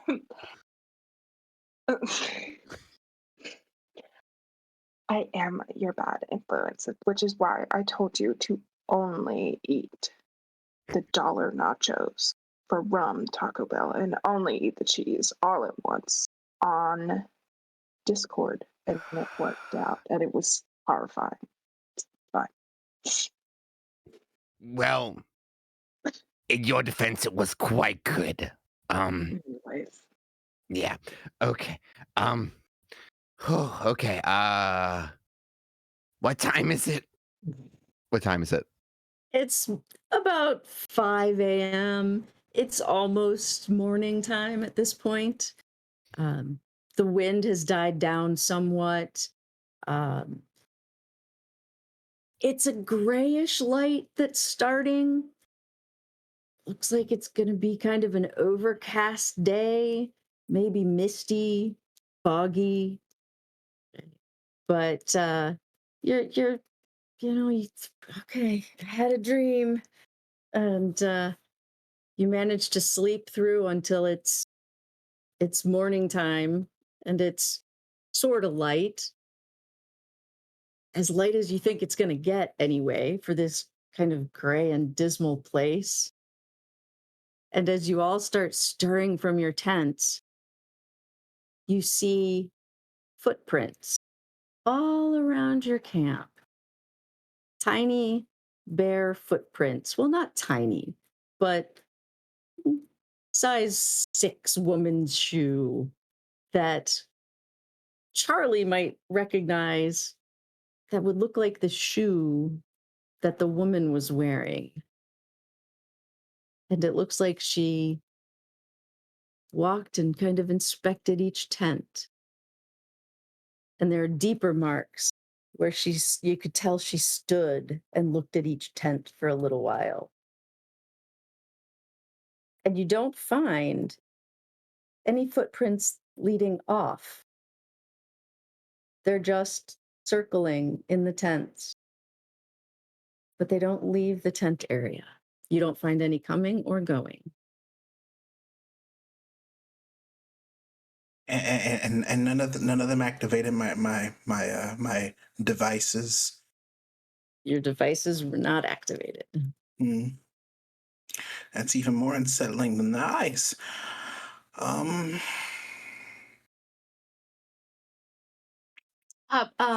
no. Okay.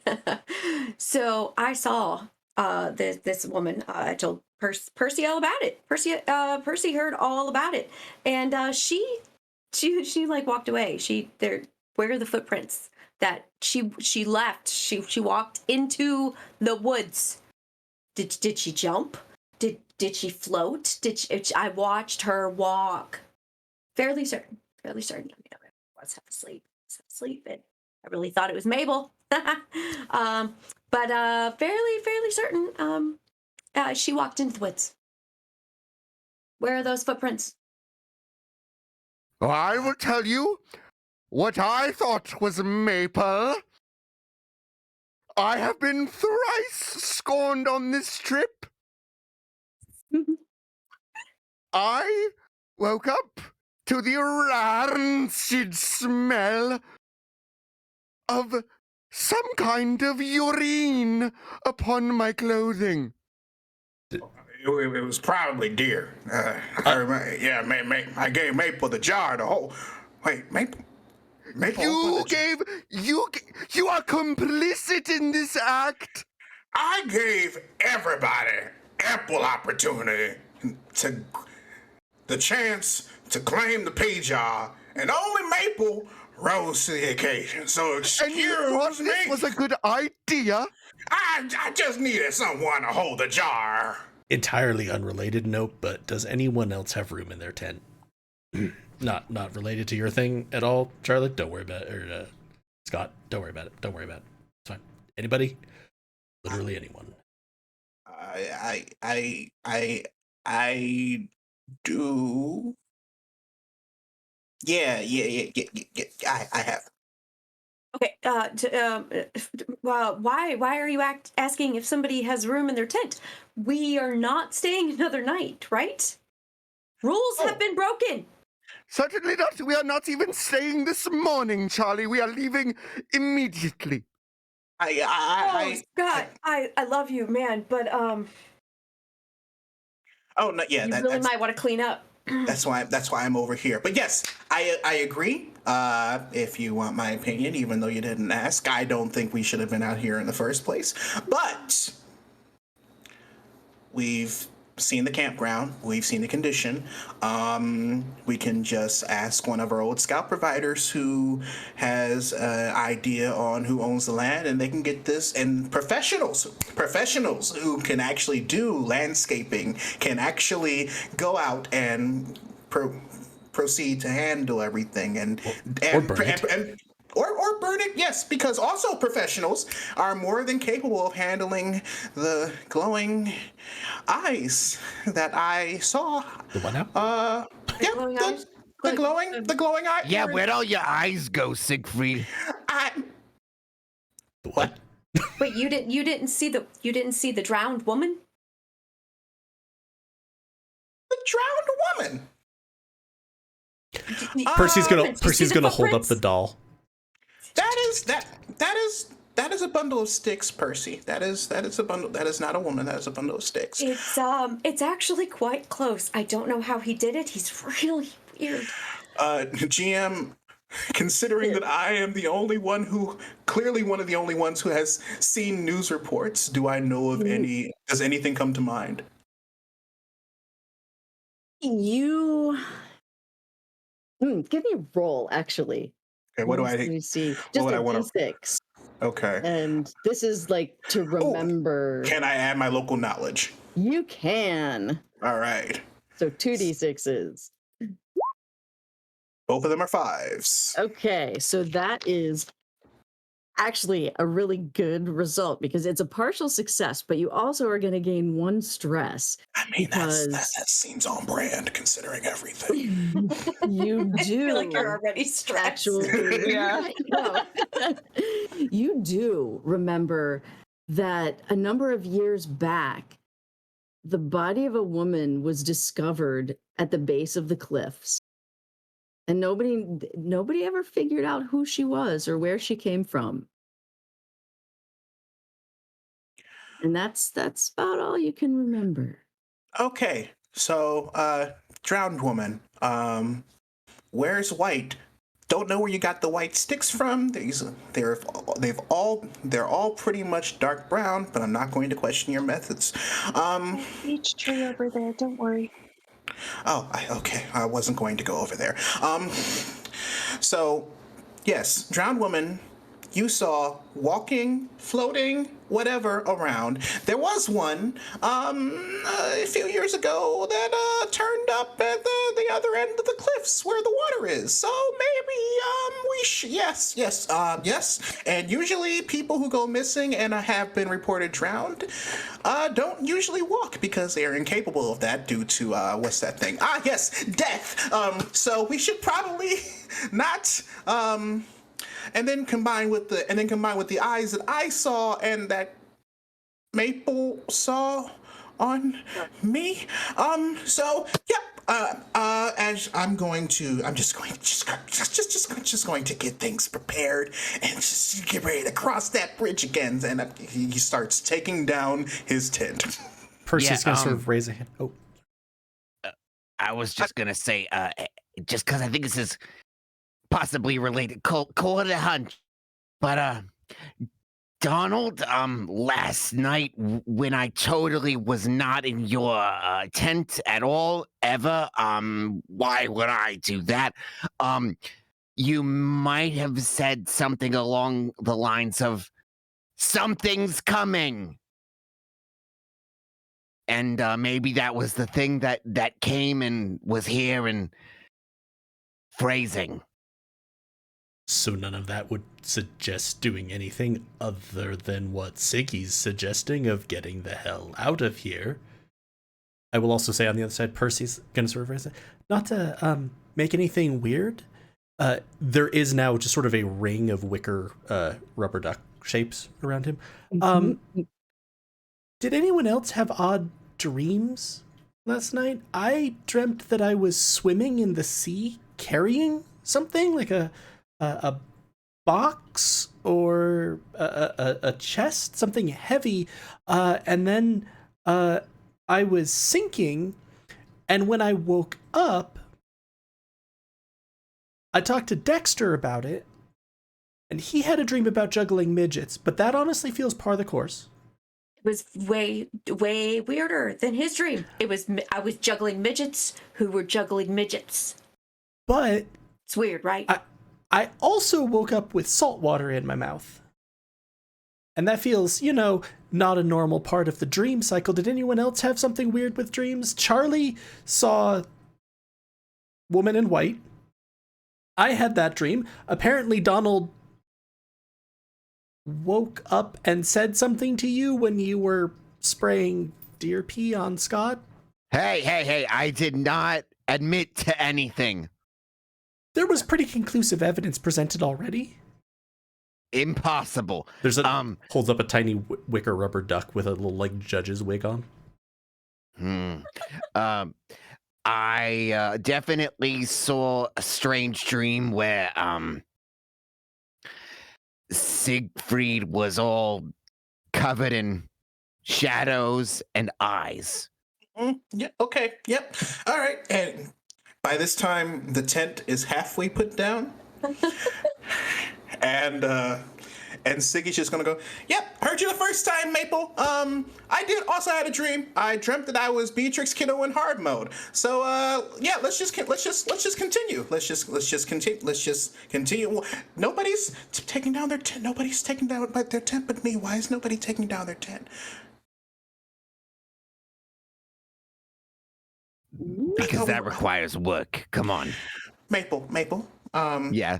I understand that you have the money to be able to haphazardly leave your personal belongings in secluded places like this and never have to worry about them, and because you can just buy more. But you should maybe help those who are less fortunate than you to help secure and speed up the process, maybe. Well, that's going to cost you, right? why would that have to cost me? You are more financially established than any of us here. Yeah, and so I'm not asking for money. What do you want? What do you want? What do you want? What do you want, Maple? And you're going to see a very, very mischievous grin cross over Maple's face as Maple hands you the jar of pee. I saw You that. gotta take one good swig, What? and then I'll get you out of here immediately. So, first of all, Right. evidence. Maple put the pee in Scott's bag. It is half full. She was surprisingly able to loosen Quinn's grip. That is very impressive. The judge just comes back up. I believe I believe you. No further questions, Your Honor. Also, no, I'm not doing that. I'm not doing that. No. Well, then I guess you're not getting. I tried. Hey, I tried.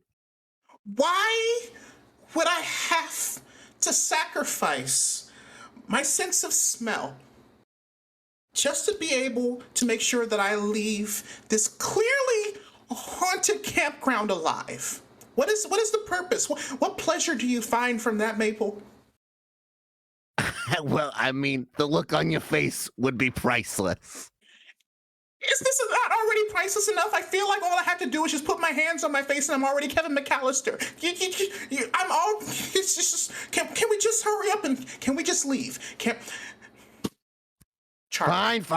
All right, I'll help you. Gosh, I wasn't expecting this litany of complaints. Fine. We'll get out of here. It's fine. Gosh, okay. Ivy, come on, help. Please. And she's just like shoving the WD-40 into her pocket again, like some Taco Bell wrappers and stuff, like into like her shirt, like very classy, like in this way. I think at this point, Quinn leaves the tent. Like, y'all quiet down, trying to sleep, trying to catch a little shut eyes. It's still 6 o'clock in the morning. What's everybody scared for? What's going on? Well, apparently, I've been involved in circumstantial evidence. You're literally holding the circumstantial evidence, Maple. Circumstantial evidence. So, you guys are standing talking, and some of you are packing up, some of you have not started yet, and you realize you're looking out. The swimming hole's not that far from where you are, and the river does encircle the campgrounds on 3 sides. And while it's not a huge river, it seems bigger. And that water is moving a heck of a lot faster than it was previously. It was kind of a lazy river before. Now the water's high on the banks and it's dark. It's moving very fast. And you have the feeling, that bridge wasn't in great shape. You can't see the bridge from where you are right now. There's a copse of trees in the way. But you realize, we better check that bridge. Yeah, those bridges are pretty much our only way in or out of this place, so we should probably head there as quickly as possible. Who's got the car? I know, look, it's a small car. We all fit in it, so it should fit in one of our pockets, right? It's like one of those foldable, expandable cars. They had them at the circus the whole time. Loadable, expandable. I love it. Maple, you have the car, right? Yeah, yeah, sure. I guess I got the car. And then reaches, yeah, here's the keys. Where did I park it? We left it kind of right by the bridge, right? Yeah. Right. Yep. And then we had to Because- walk the rest of the way or something. Yeah, so I let it cross the bridge because it was hilarious, and then it just kind of it parked itself. So, all right, I'll tell you what, I actually really like this. The floating car, the foldable floating car. So when you bleep the keys, you hear the the beep beep of like you do in a parking lot. Yeah. Mhm. And it bleeps itself into existence near the bridge where you left it.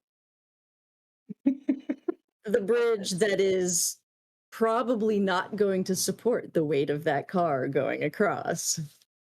It's okay. We can fix it. I got tools, I think. Oh yeah, mean- we can totally DIY this. Or I mean, since I'm a map expert, and also I played some Nintendo games. In the Mario Party game, there's a map, and one of the sand bridges, it lasts when you go over it once. So we might be fine to go over it once, or it might crumble in fractions. There's, 50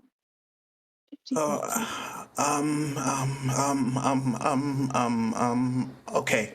I have an idea. Who? Can we walk across the bridge? Possibly.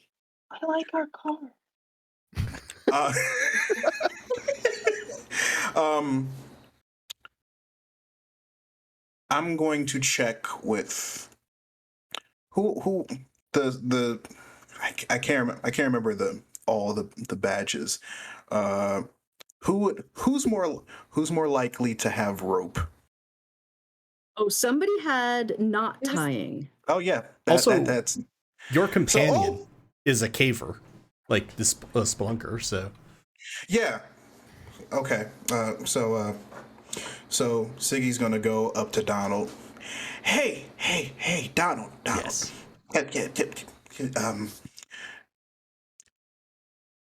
You have rope, correct?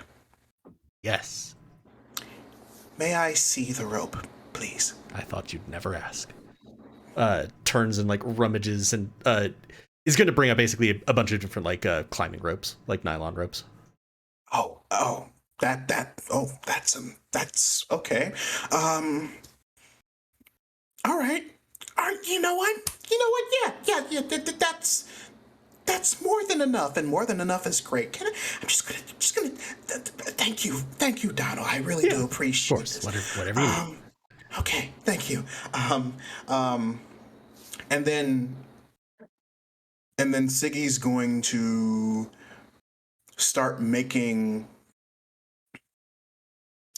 the mini ropes into a single rope. And then, oh man.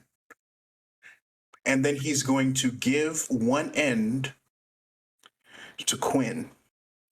Hold this. All right. And then Siggy is then going to cross the bridge with the other end of the rope. Roll me a d6 to see if you make it across the bridge. Now, also athletics, so 2d6? 2d6s. Okay, so that's a 5. It's not the one. Okay. So a 5 is a partial success. So this was a very stressful crossing. That bridge is about to give at any second, and you could feel it swaying, and the river's rising even more as you're crossing it, and it's starting to, lap up through the bottom boards of the bridge, and you had to jump over a couple holes that had where boards washed away, but you do tetanus. make it. But you do make it to the other side, Mm-hmm. which take another stress. Okay. I'm going to find the hardiest, strongest looking tree and just and I saw that, Sam, and just tie, and just tie my other end of the rope in place, and then yell, "Make sure there's no slack on the other side, and then come across." All right, well, I guess Scott's not coming across because he's quite the slacker. Game over. I got it. Like Scott should like punch you.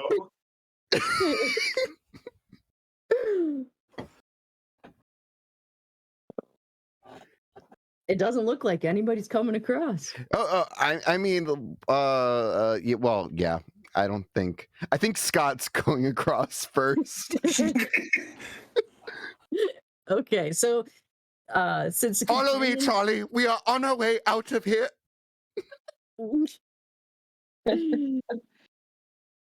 So companions don't roll. So Scott will make it across. I feel like This- someone has to roll for Scott. This is a though. great. Yeah. This is a great way for us to lose all of our companions because they don't have to roll to get across. They all make it, and then we're just left like, shit. Well, I was hoping that with Quinn holding, at least when it gets, he'll at least be smart enough to know that, oh shit, I have to cross. So he's going to tie it to something. He's not just going to be standing there just holding the fucking rope. Percy is going to look up from the sort of folded tent, which is now covered in small wicker rubber ducks. So we're going with a nylon rope instead of a... That's not going to help the car situation. Are we walking? Relock the car. It'll disappear. Yeah, wait. Can I ask a card question? Sure. Can you chuck it like a grenade in Fortnite? Like, and it like lands on the other side? I mean, if I can, beep it out of existence, I think I'll just do that. But then What when if it you doesn't beep it go again, with will you? it appear the correct location? No, it's probably going to appear where it was last shut off. So Oh, it's going to be on that shucks. side of the bridge regardless. So if Guys, you want I'm a not shuttleable leaving car- chitty chitty bong bong on this side of the river. So if you want a chuckable car, somebody's gonna have to roll on that. I'll let you have a Cool. chuckable car if it's a success. Roll to defeat physics. Yeah. I mean, Exactly. okay, so maybe. How many of us have DIY? Not it. Okay, so what if the three of us with DIY try to figure out a way to make the car chuckable? I mean, doesn't the car float? So can I just, No, cars don't float. damn it. Okay. Were you the one arguing for the floatable car? Foldable Foldable. pocket Yeah. car. Yes. Okay. I thought I heard foldable floatable. Well, that would be cool Both of too. And then those, if that's but- what we want to say, then yeah, we can have a floatable car. It's a Deus Ex Machina because it's a car. Flew over my head, but I'm happy for you. Machina is car in Italian and Spanish, I believe. Okay, I'm happy for you. Thank you. Okay. I'll roll for can I use my DIY badge? So You roll can 2. use your DIY All badge, right, yes. so 2d6 and let's see what we get. Oh, a Nice. 6. Yes. God. Yay! We've broken physics. Yes, you have. So now we're in the realm of fantasy. There are foldable boats in D&D, right? So you have a foldable, chuckable car. And- I love it. So I walk over to the car and I'm like, you'll hear some banging, some hammering, and somehow you hear like a hydraulic drill. You don't really know how I have that, but you hear vroom, vroom, vroom, and then like ching, ching, ching, bang, bang, bang, bang, bang, bang, bang. And then the car just kind of like folds in like one of those old school lawn chairs, and it just folds like this. And I just chuck it across the river. oh, I'm so tempted to make you roll. to see Wait, if you it makes should. it, but I'm not That gonna. would be chaotic. Okay. Since I let it be chuckable, I'll let it chuck all the I way don't. across. I try to catch it, but then I flinch at the last minute and it just lands right beside me. Okay. Mama. And So we then all still have to cross this, I guess, right? Yeah. So Scott Yep. went across. I'll go next. Charlie will go next. Okay. Give me a roll. Just 1d6 or I'm so proud of you, Charlie. Unless you want to argue for one of your badges. Well, I do Or a have a companion martial badge. arts badge, so I kind of feel like with martial arts I have the grace of a cat. So I feel like that should come and be involved somehow. And I these would type of buy that. physical adventures and activities are prominent on a show called Ninja Warrior. Warrior. So Mhm. And I would also, buy you could that. argue that Scott is Oh. helping you because he's got the circus skills and, tightrope walking. Mhm. As long as so- Quinn doesn't start shaking. Oh my lord.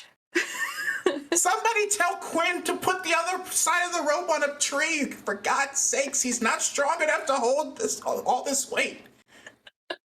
What? Percy's gonna tie the rope around the tree.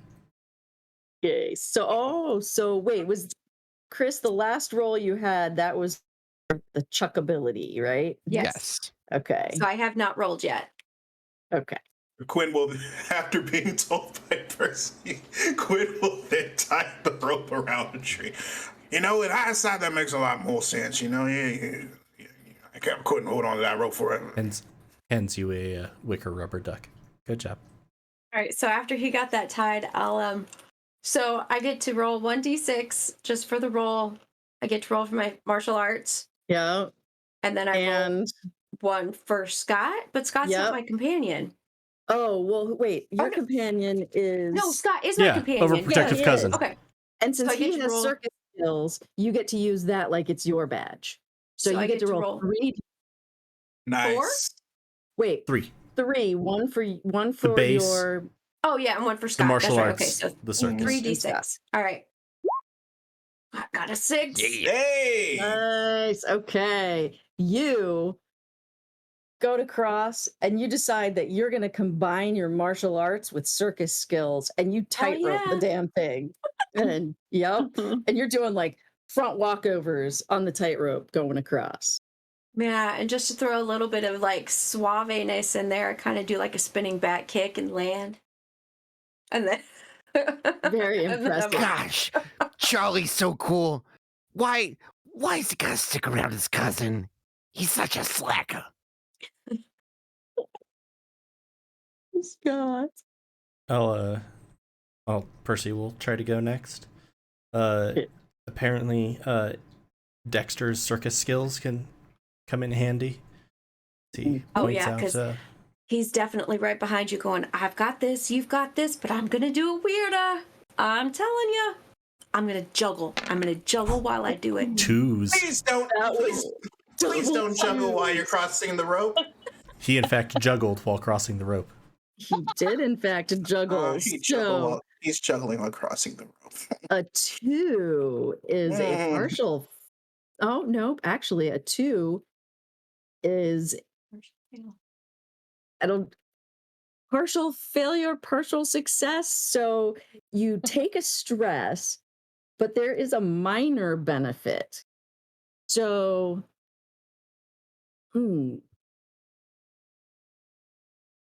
So presumably, at least, like, I don't plunge into the river and get swept away. right. You have a very difficult time crossing. You get, because Percy's coming right after you, or Dexter. Dexter is coming right after you, juggling. The rope starts bouncing some. So Why would you do this? Why would you do this?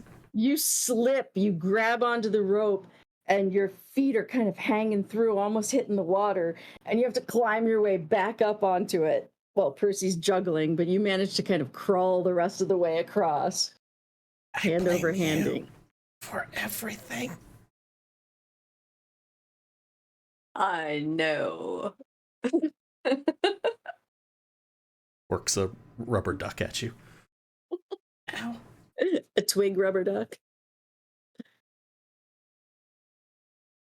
Yay, who else to go? Maple and Stella, right? And Ivy. No. Stella, who hasn't gone? I guess. Maple and Stella have yet to go Okay. with their companions. All right, Um, who's I'm first? still, no, you should go first. I'm still writing my Yelp Elite review for this location, just so that other people don't really. I mean, can't you do that on the way home? Not, when we're all trying to cross the river. Wait, you get service out here? I'm writing it ahead of time in my notes. You see in my notepad. Oh, okay. That makes more sense, I guess. I mean, because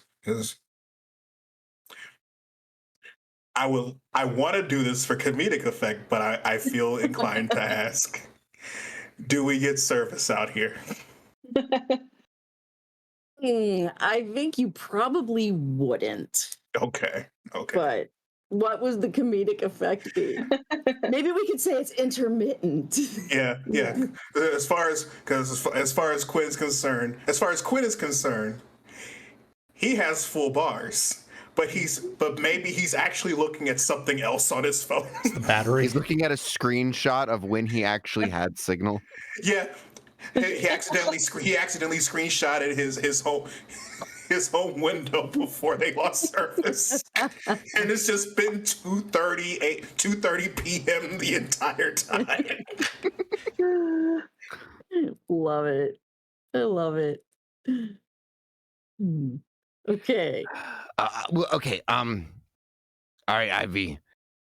I guess Stella's gonna bring in the caboose. So let's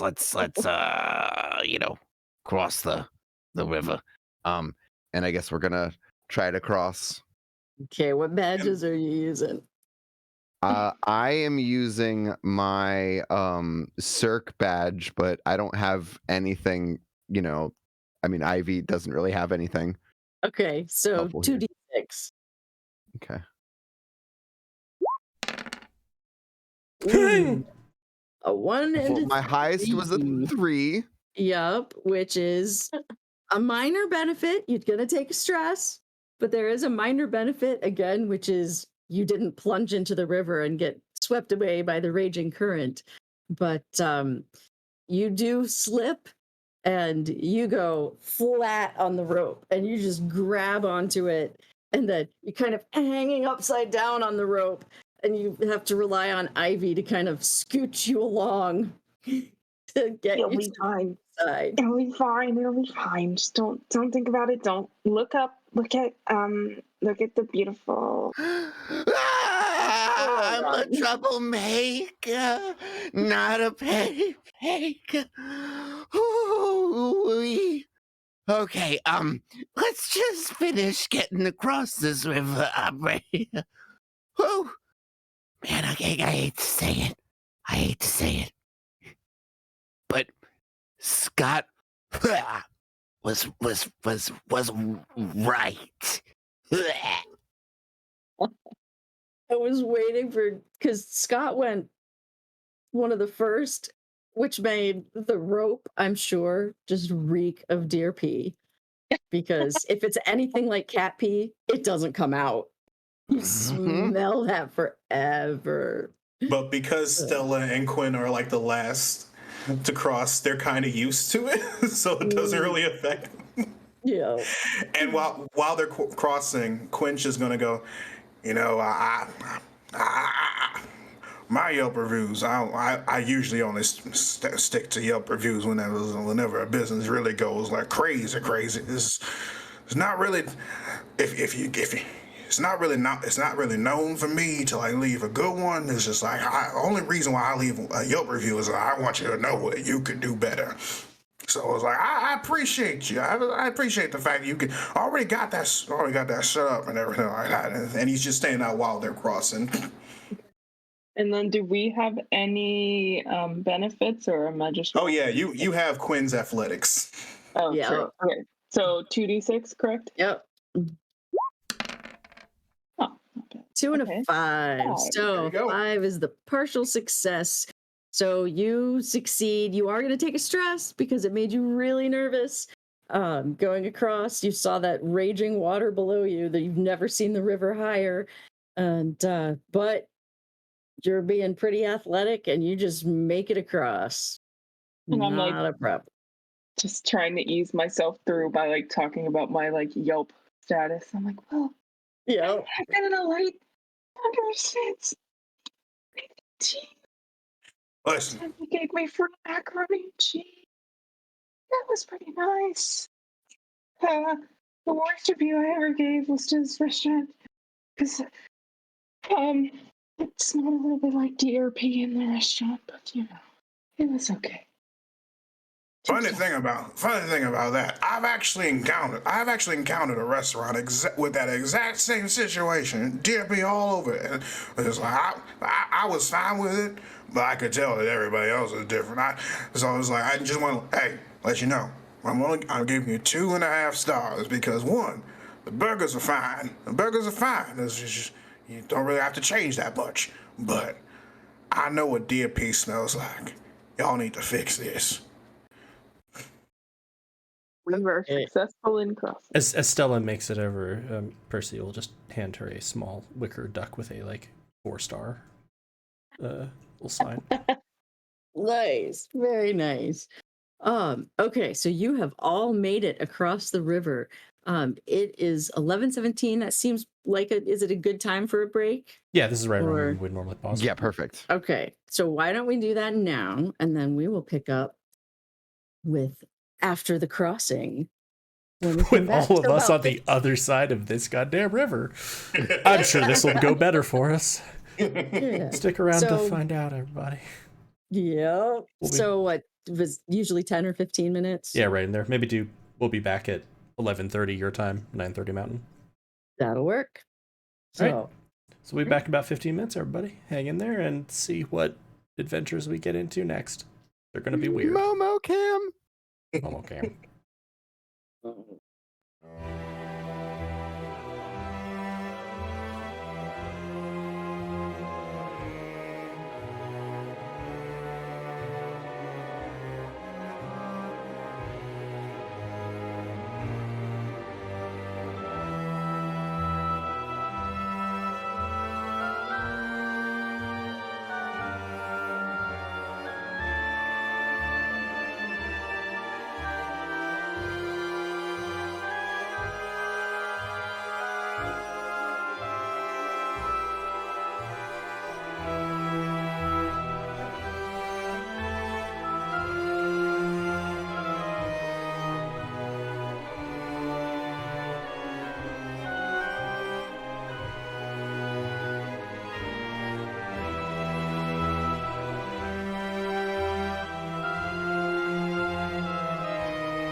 So welcome back. We are doing our one of our Goataween specials. Be prepared. And so far, our campers have been rather prepared. They have just successfully, mostly, crossed a bridge to try to flee from the campground that they've discovered is actually fairly haunted. And now they are presumably on the road, getting set to go back toward the town. We were But not I will ready. let Yeah, just let me click the chitty chitty bong bong back into being. Mm. And Well, actually, you drove it across when you came in, but the first mile and a half or so aren't drivable. You use the car to get everybody across the bridge, but you gotta walk it for the first mile and a half or so before you can okay. kick the All car right. back Well, into I being. rescind what I said about chitty chitty bong bong. Okay.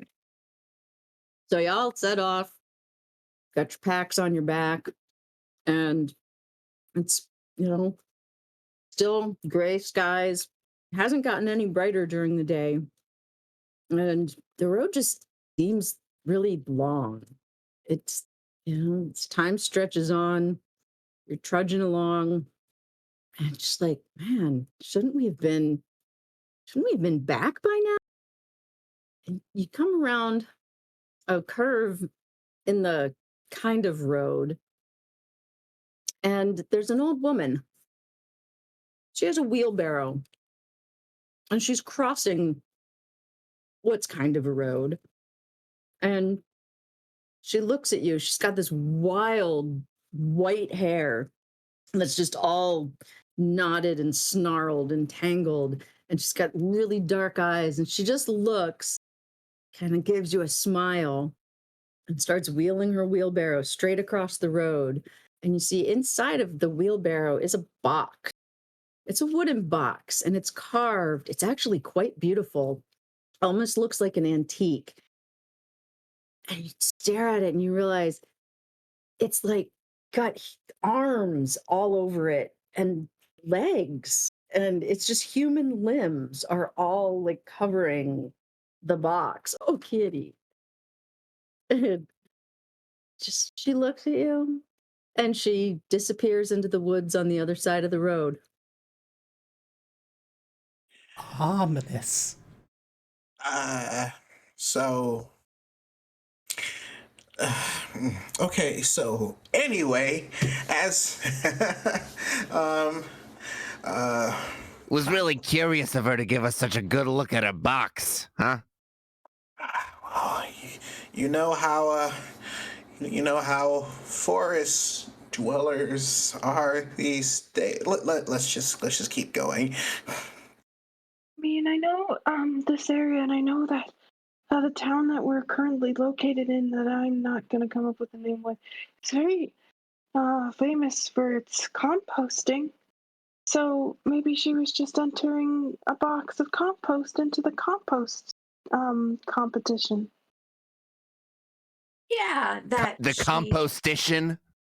Oh. Hmm. I'm halfway prepared to have Percy take a stress for that. I've been thinking because, how much stress do you all have? I'm a bit stressed. I bet 2 stress. Okay. One stress. Okay. Because you know how to get rid of stress. Dexter, follow that woman. No. Right. So, is it possible for, since I have a knot tying badge, and because Quinn did just realize that he needed to tie his end of the rope on another tree. Is it possible for me to have utilized my knot tying to know what type of knot that he tied, so that I could see if it was possible if I could just wiggle it a bit to undo it and then gather the rope back, or is that too much? I'll give you a roll on that. Okay. It's kind of, We folded a It's a car. bit much, but Yeah. yeah. It's not going to break the game if you succeed, which you We're did. out at 7th level spells. Yeah. Exactly. Wow. Good lord, that was a 6. It was two Roll of a 3s. 6. It was 2 3s. Oh, I just saw the 6. Never mind. That was a 3. Yeah, I thought that too, and I was like, "Yep, we're gods.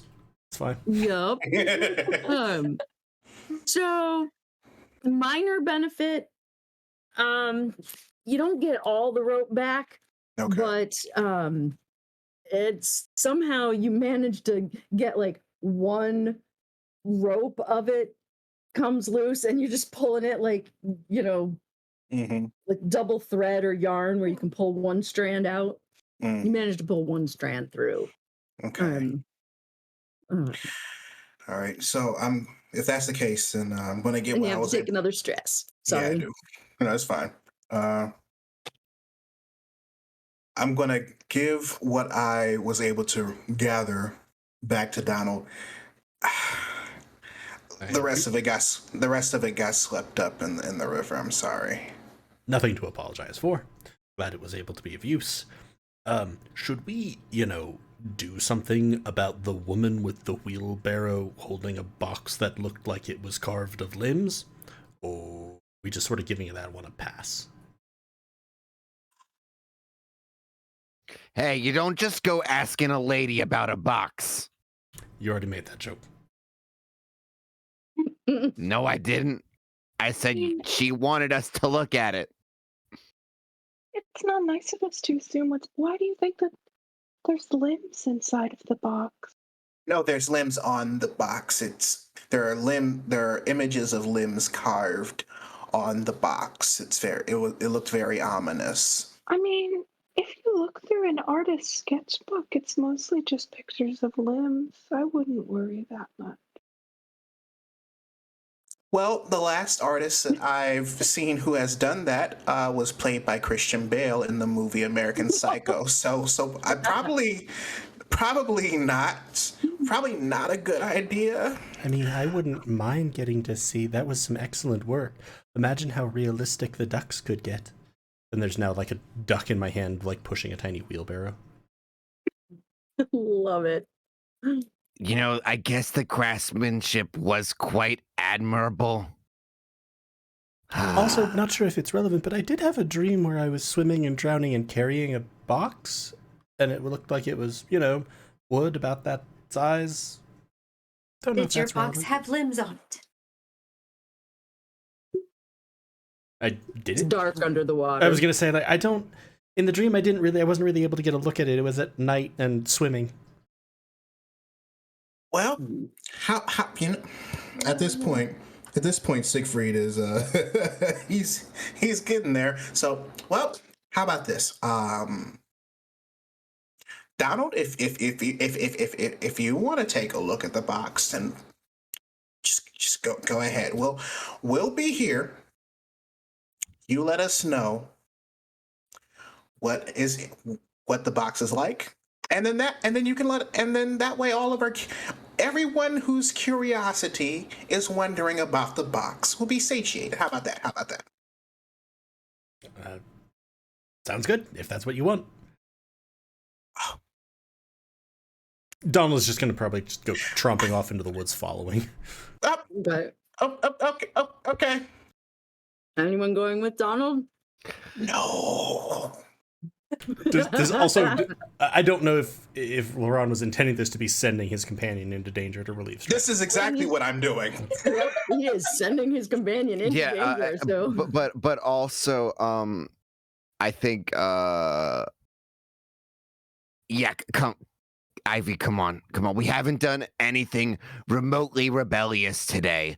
We gotta split the party. Come on, let's go. can't hear you. Oh, Now I can. a little busy trying to organize which one of these Taco Bell wrappers smelled the worst after being in.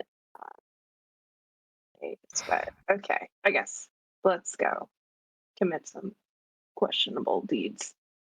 Okay. So Donald had moved off fairly quickly but you can see where he went through the brush. You're actually kind of surprised that he knew where to go because the lady didn't really leave a trail. She just kind of pushed through the bushes like they weren't really there and they just kind of closed up behind her. But Donald did leave a trail. And Back as on you're the- going, Oh, sorry. Go ahead. Back on the main road, you're going to see Percy push 3 wicker ducks off to the side as the rest stay huddled together. Nice. So as you're going out, Donald, it seems like it's been really quick. He comes walking toward you, back out of the woods, and his eyes are just as round as saucers, and he doesn't say a word. He just walks past you, staring straight ahead, back to the road. So, hey, Donald.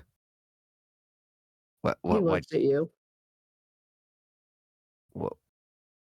Your eyes are on the fritz. What's going on?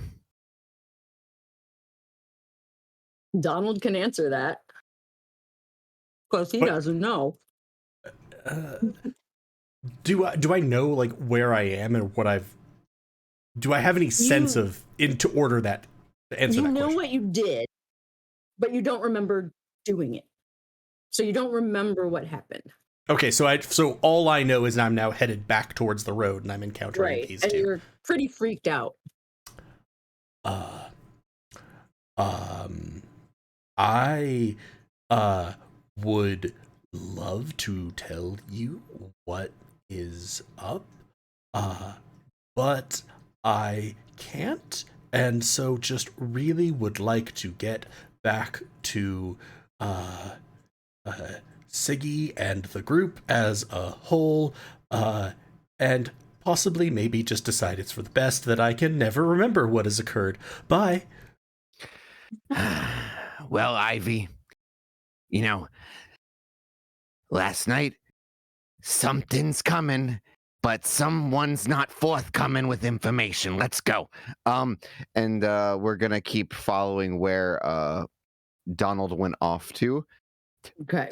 Am I allowed to refresh to stress because I'm putting my companion in peril?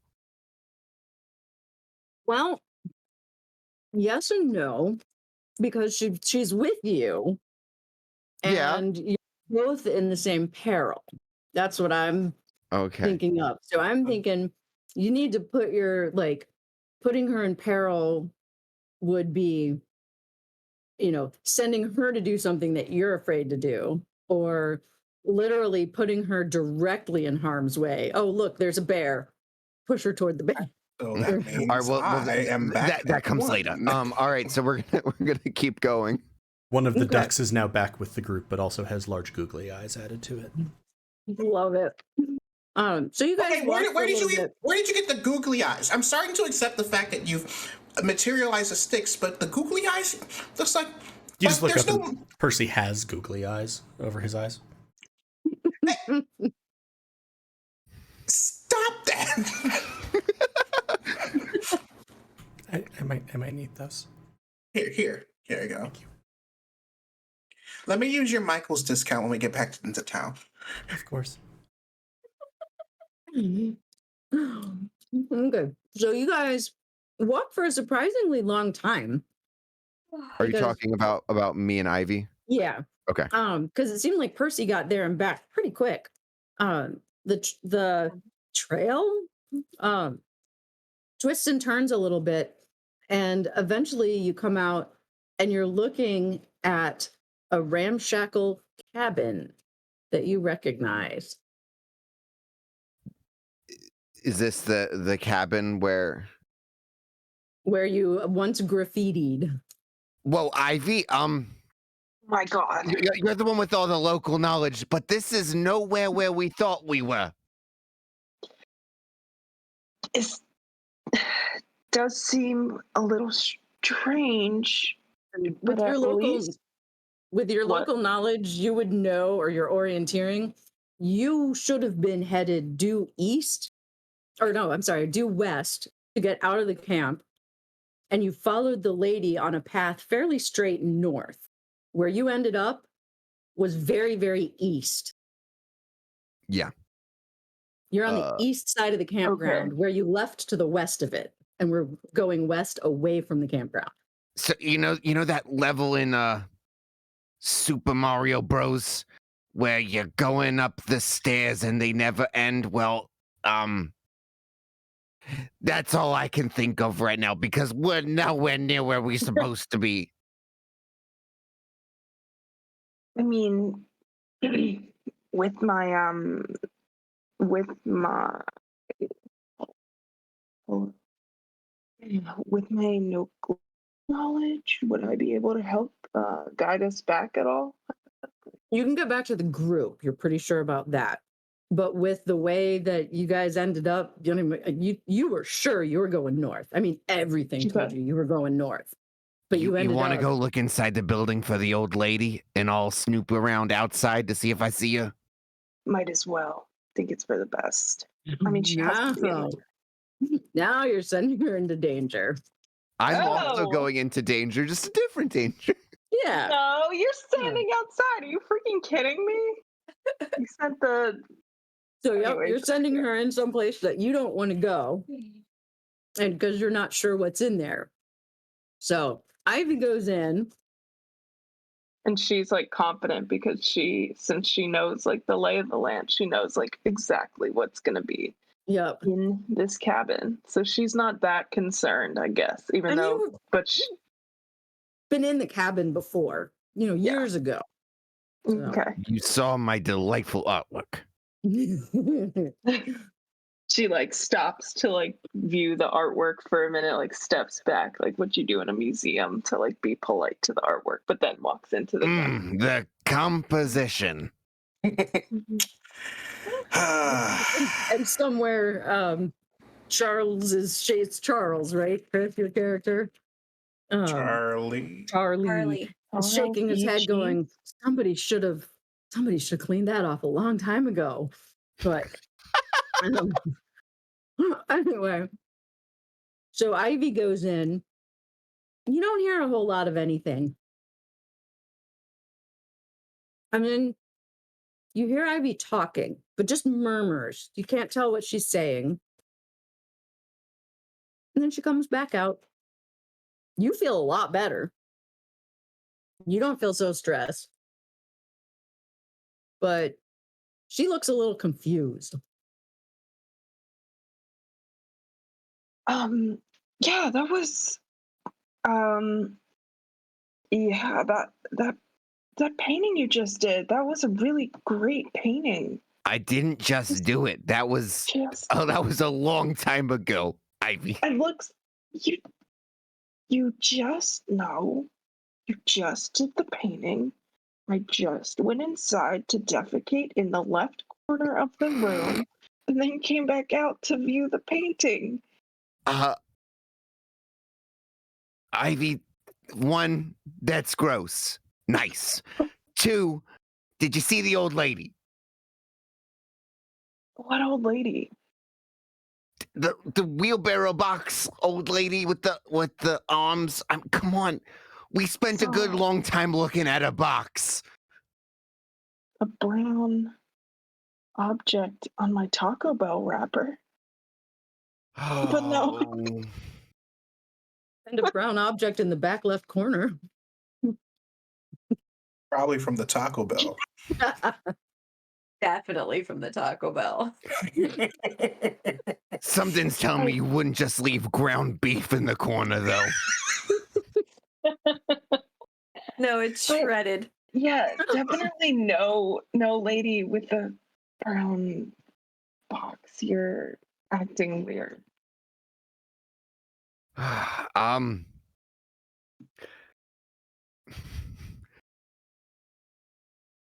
know Ivy.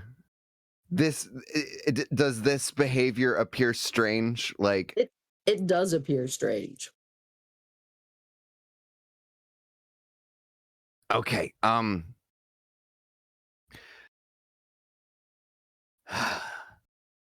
Ivy, do you want to go back? Or do you want to walk with me inside and show me the painting that I just did? Sure, that sounds perfect. Okay. All right, then we're gonna both go inside now. Okay. So you both walk in, God, and the gonna inside stink. is in utter shambles. Like it looks like a hurricane went through here. Furniture's broken. You know, it used to be this really cute, cozy little cabin, but now just pieces and shreds everywhere. And in the corner, I will specify this at this moment, the back right corner, where there used to be a little kitchenette area. Um, it's just dark. It's really weird. It's like a black fog almost. It just, as you look towards it, it just starts getting darker and fades away until really it's like just this almost a hole. It's just night over there. It's Is this what you really saw when you strange. were in here before? That it was like kind of nighttime, even though it's still like morning? I mean, I guess. I can't remember. Oh, okay. All right. Well, and I guess enough questions for Ivy. I'm gonna drop a picture onto the map and then I'm gonna blow it up big like I did the last one. As you guys are, Oh no. is this able? Are you able to show it to chat? I will then? be able to, yeah. I now have it, so Okay. roll 20 will just overtake. Okay. I love it so much. The darkness recedes just a little bit, and out of it starts to step this figure of a woman in a white dress with long hair. And it's so dark, though. Her skin is just white and pale and looks cold and clammy. And you realize that water is dripping from her hair and dripping from her fingers. And apparently, she doesn't have shoes on. So the prince would have been barefoot that were in the camp. Um, Do you think she but needs a towel? I also feel like there should be larger than a size 6 given the fact that her hips are above a TV on a table. true, very true. It's a retro TV. Or That doesn't make it smaller you though. know, She dimensions grew. could As change. she walked away, she grew. Yeah, maybe her dimensions are changeable. I mean, we did fold and chuck a car. Mhm. True. And you're pretty sure that that lady, the drowned lady that you saw, wasn't actually alive. So, It was puberty. You know, excuse me, miss. I am just so sorry. I didn't realize that this was someone's abode. I was just here appreciating the artwork. If you don't mind, me and my good friend Ivy gonna step right on back out of here. Get out of your not totally fine, not sopping wet hair. she's gonna straighten up a little bit, take a step towards you, and reach out like she's gonna grab at you. And why don't you give me a roll to see if she actually makes contact? All right, I'm gonna argue that I have the Cirque skill, like acrobatics, nimbleness, and such. Okay. So it's 2d6. Mm-hmm. Oh no! Oh, good Oh God. no! That's double ones. Well, at least she got rid of that stress beforehand. Wah, Yeah. wah. Oh my God. So that is a pretty much complete failure. You take 2 stress. Back She- to square she- one. She's reaching out. She puts a hand on your shoulder, and all it just feels cold. Like bone. Your whole body just feels like ice now. And it almost burns where she's touching you. You can feel her grip just hard on your shoulder. She stops you and she's just looking straight at you and she's not saying anything. She's just looking at you. And you have this sense that like she's trying to burn something into your brain. And this is where your stress is coming from because she's trying to tell you something. You know she is, and you just can't figure out what it is. And when she lets go, you feel cold. You're unable to really warm up. You feel like it's dead of winter. You know, Ivy, you really could have told me about this. Really, I don't remember seeing her. I swear, I just remember being in the other corner and then looking up and then defecating and then running back outside to get you. It's the Is order there of events in life are very confusing. like, I mean, in this picture there are items, but this isn't what it actually looks like, right? Right. Is there anything resembling like a large blanket or cloth or something like that? Well, there was a bed, and there's, since everything's pretty much broken up, it's shredded some, but yeah, there's an old kind of moth-eaten blanket.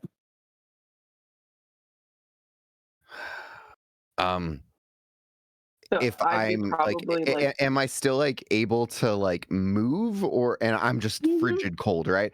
Yeah, Okay. she let you go and just stepped back, and now she's just kind of slowly merging back into the shadows. I'm gonna take the moth hole ridden blanket and just like, try off, and I chuck it on her head. Oh no! She as it comes at her, for a second you lose sight of her because you chuck the blanket up, and when the blanket falls, she's just not there. Okay, Ivy, maybe go pick up that blanket because I think I'm going into shock. Ivy is like still like kind of shook up, but she like goes and grabs. It's fine. It's fine.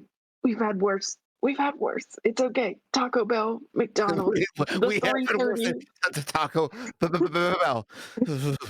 Just think about those when you got the nacho fries for the first time and they were and the freezing cold. quadruple quesarito. Oh God. It's okay. It's okay. We're gonna make it through this. Meanwhile, back on the road, the doll in the white dress is now over by the two ducks that are separate. Mhm. One of which is I like love this. covered in sort of like the sort of spray snow that like you use for Christmas villages. I love that you brought spray snow along with you. Or I found think a at way to this make I think at this point the ducks have left any Percy's control entirely. it. Nice. I think that we need to head back. Yep. So you can wrap yourself in the blanket. It helps a little bit, but you kind of just, you warm up to the point where you're not like super shivering, but like if you don't wear a jacket when you need one, you're just chilled to the point, where you just kind of feel it all the time. But it's not like, paralyzing you or making you shiver uncontrollably. But it's there. Siggy is gonna take while Maple and Ivy are doing what they're doing. Siggy is going to give these wicker rubber ducks a bit more of a look. Hmm. Uh, And what are you looking for? I just want to see.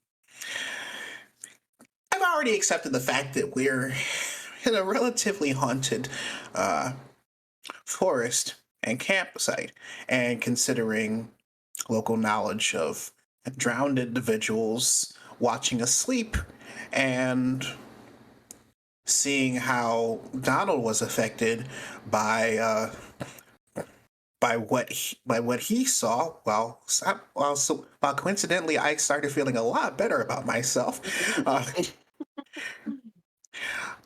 and just knowing how Percy has been with these ducks.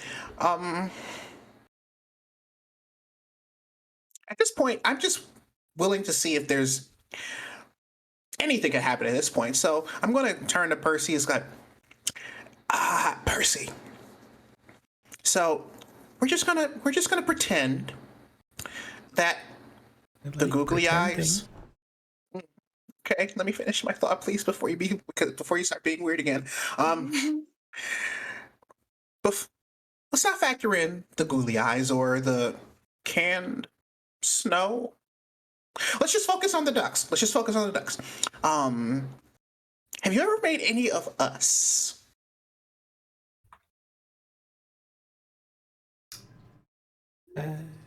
Not since camp. And they weren't ducks. It was more of a macrame project at the time. Oh, okay. Do you still have them? I don't think so. Okay. So, because I've noticed that your ducks are pretty much have minds of their own. As a matter of fact, is there any certain positions that the ducks are currently in?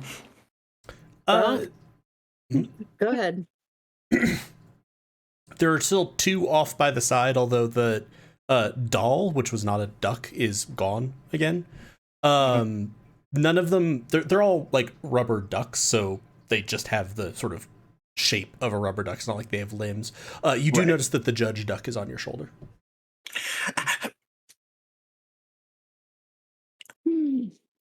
Not the weirdest thing I've seen today. But okay. so you look at the duck on your shoulder. Yeah.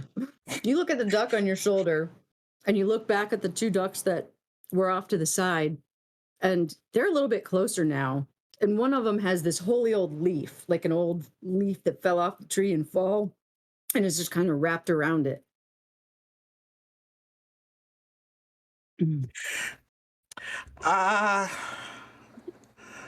Okay. All right. Who's that duck? With the leaf? I don't name them. They're improvisational pieces. But even those who perform improv, they usually have names. That way you can properly yes and off of each other. That's how improv works. I also don't really remember making that one. Of course you don't. Right around this time, you hear a little rustling from the woods, and Ivy. Oh my God! And I just lost your name. And Maple come out, and you see that Maple is wrapped in a ratty old blanket with a bunch of holes in it. Okay. All right. So yep. My hypothesis was correct. All right. Good. Percy, you have a very, very important job ahead of you. Okay. Okay. You are not allowed to die. Okay. You're just wow. Glad that he's not allowed to die. You're just gonna see I'm like Percy like 3/4 of the way, like go. Percy's just gonna sort of slowly turn his head and make like prolonged eye contact with Dexter. Okay. And like meanwhile, I'm like 3/4 of the way dragging their body back to the campsite, like while shivering, etc. No, you don't understand. Look at this, and I point at the diorama of specifically the duck with the leaf over. Look at that, and then look at you. And they're now back with the rest of the group. And they weren't there. They weren't like that before. They were not like that before. You don't see them move. It's like you blink or you look away for just a second, and you look back, and At this at this point, at this point, I'm willing to accept that. It's just going to happen. It's just going to happen. This is an indicator of what could possibly happen. This is an idea of what we can look at if we advance, so we can make sure that we stay on the right path. Make sure we get the hell out of here. Well, there's a little problem with that. See, who had the map? Anyone? Map? I always have a mental map in my mind. Stella. I am literally the epitome of a map. Okay, well, Stella, I know you got the mental map, but we need the physical, tangible map. Holds up a duck, Which holding a somebody tiny would map. have. Like, drags it out. Thank you. All right, so we crossed the river. We ended up here, right? Right. Well, Yeah. Ivy and I followed Donald up north. Which nobody told you to do, but okay. Doesn't matter. That's behind us now, okay? Haven't you ever heard of YOLO? Get over it. Come on now. You'd think we'd end up north, but we ended up at a cottage that's over here. Over here.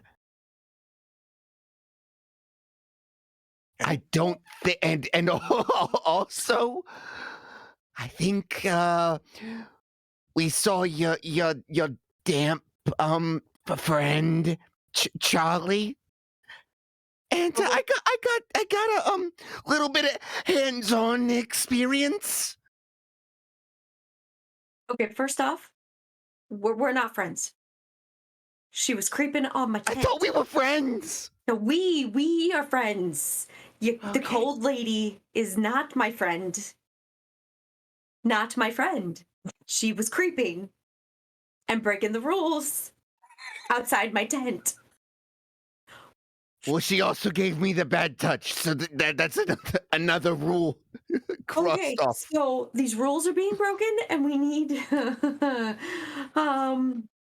Can we get to where we can please drive the car? Because I feel like this is. I mean, like if that old lady could push a wheelbarrow, I don't understand why we can't drive the car. Yes, and as long as Percy is around, so that his ducks can show us what's going on in the form of us, then we should be able to keep one step ahead of the opposition, if there is, in fact, opposition, which there is, because Maple just experienced opposition and everybody just experienced some form of opposition. I'm rambling. Let's just keep going. Keep going. Percy, Okay.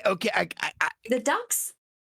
yeah, the ducks are mimicking our movements, so because they belong to Percy. Because of course, I get it, Siegfried. You think you've got all your ducks in a row, but hold on a second. they're not my ducks. They're his ducks. You think you've got all his ducks in a row? Don't you think it's not the slightest bit strange that we didn't already make it to the road by now? Yes, I do. That's why I'm saying, as long as we keep together and that we are able to see what could possibly happen to us, we can stay safe while we're trying to figure that out. Wait, but not trying to be a stickler for the rules here. But your rules that you said about these ducks said that they mimic our movement. So how can they show us what's going to happen if they just do what we do? Because if we stray off, we'll see that somebody strays off. And if there's something about to approach those who are straying off, we'll see that in the form of different kindling figures. Because that's what happened last time. And that's what I've been noticing every time I see. Ivy, I think it's funny that he's freaking out even more than I am, considering. That's because all of this is improbable. Okay. Yes, I Yes. dare say it is quite improbable. Thank you for reminding me that you are here, Scott. I was just thinking that. I was like, oh yeah, that dude.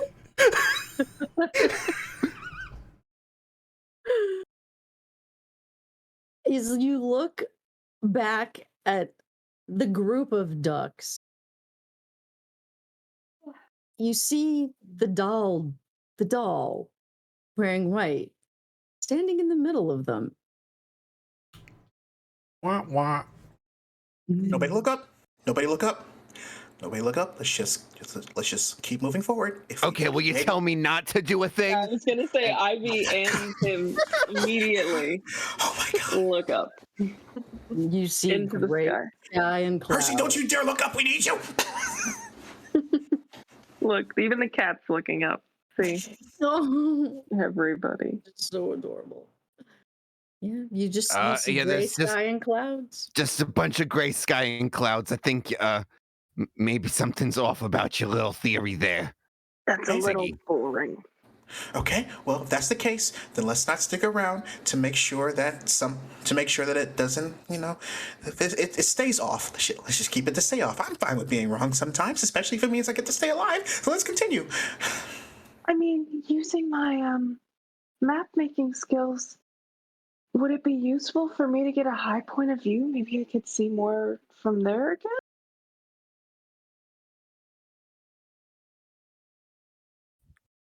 With your map making skills and local knowledge, you would know that the highest point as far as the land goes is at the cliffs. So the land kind of goes up, and then there's a giant hill on one side just before the cliffs.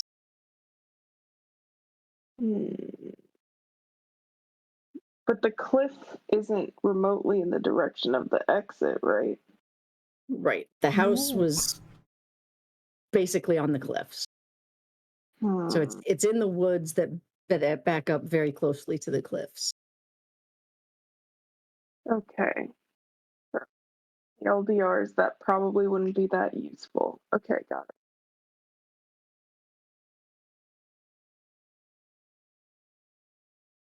Do you want to climb a tree or something?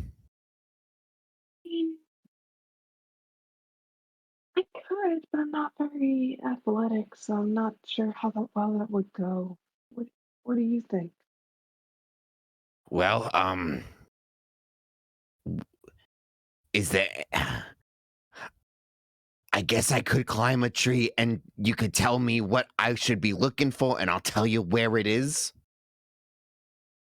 That's fine.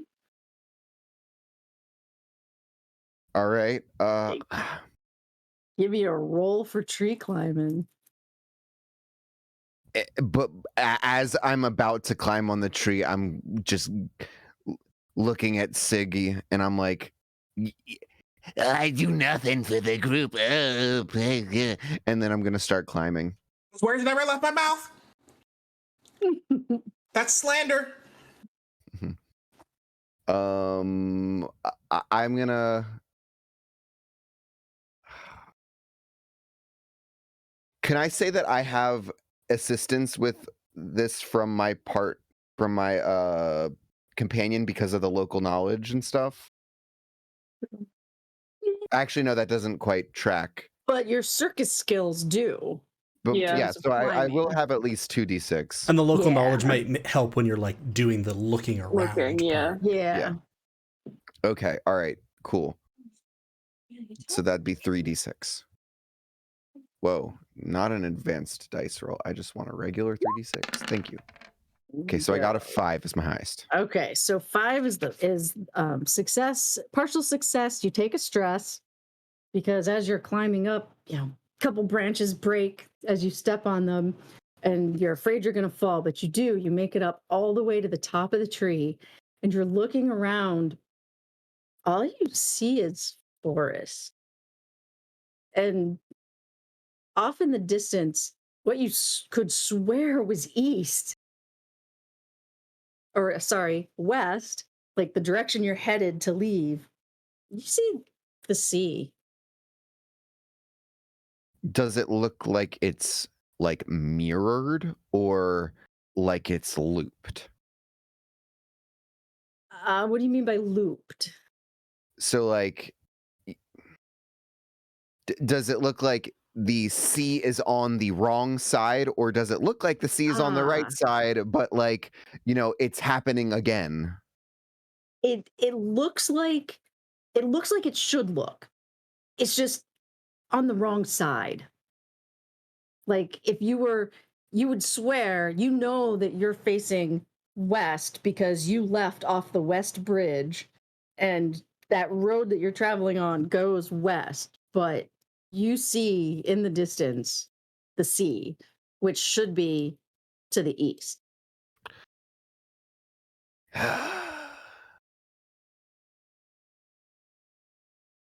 I heavy sigh and start trudging my way back down the tree. I will say about halfway down the tree, you find a twig rubber duck.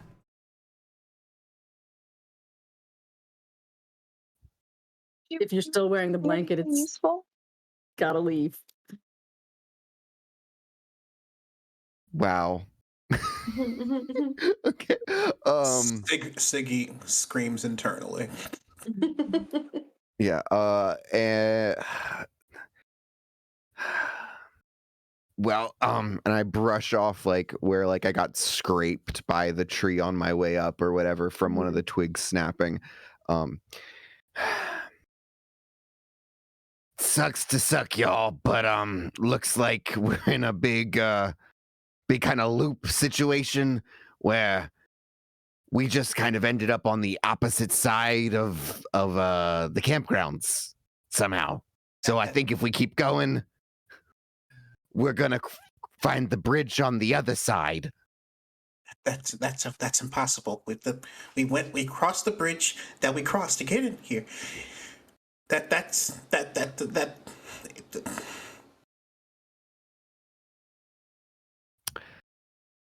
Well, sure, it's impossible, but it is the problem we are finding ourselves in right now.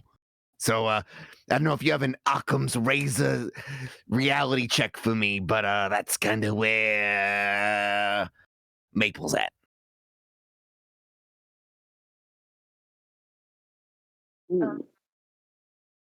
Percy, can you make a Schrodinger's duck? A what duck? Schrodinger's duck.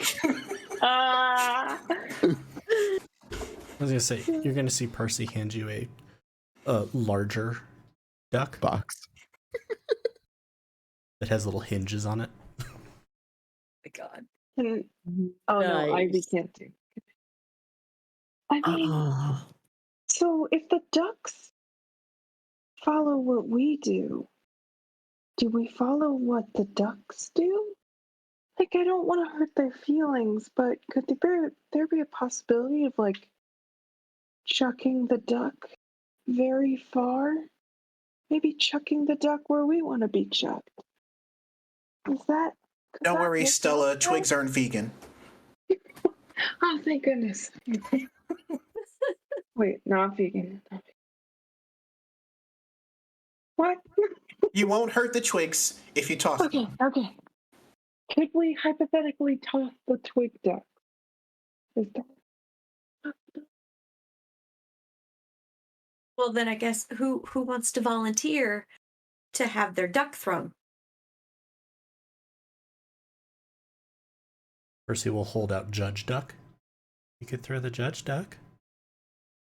Nope. No one's throwing the judge duck. Not yet.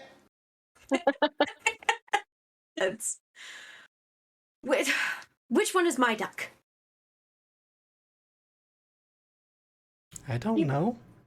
You don't know? As we've established, I don't remember making any of these. I've just sort of been accepting that they're here. The only ones that we know for sure is that the one with the leaf is Maple's duck. That's just process of elimination. Just because my name has a tree in it does not mean that the one with the leaf is me. You literally came back to where we were with a blanket over your body, and it had a leaf to represent a blanket. Okay, you put it that way. That makes a lot more sense. Yes, I was not trying to make fun of your name. I would never make fun of your name. Charlie's just gonna grab a duck Just Hey, any duck. duck. and just. This is so weird, and there's gotta be a rule that's being broken. And I'm gonna close my eyes and just throw the duck. God, I hope that duck's Scott. Can we get a duck roll? Scott goes flat on his face. No.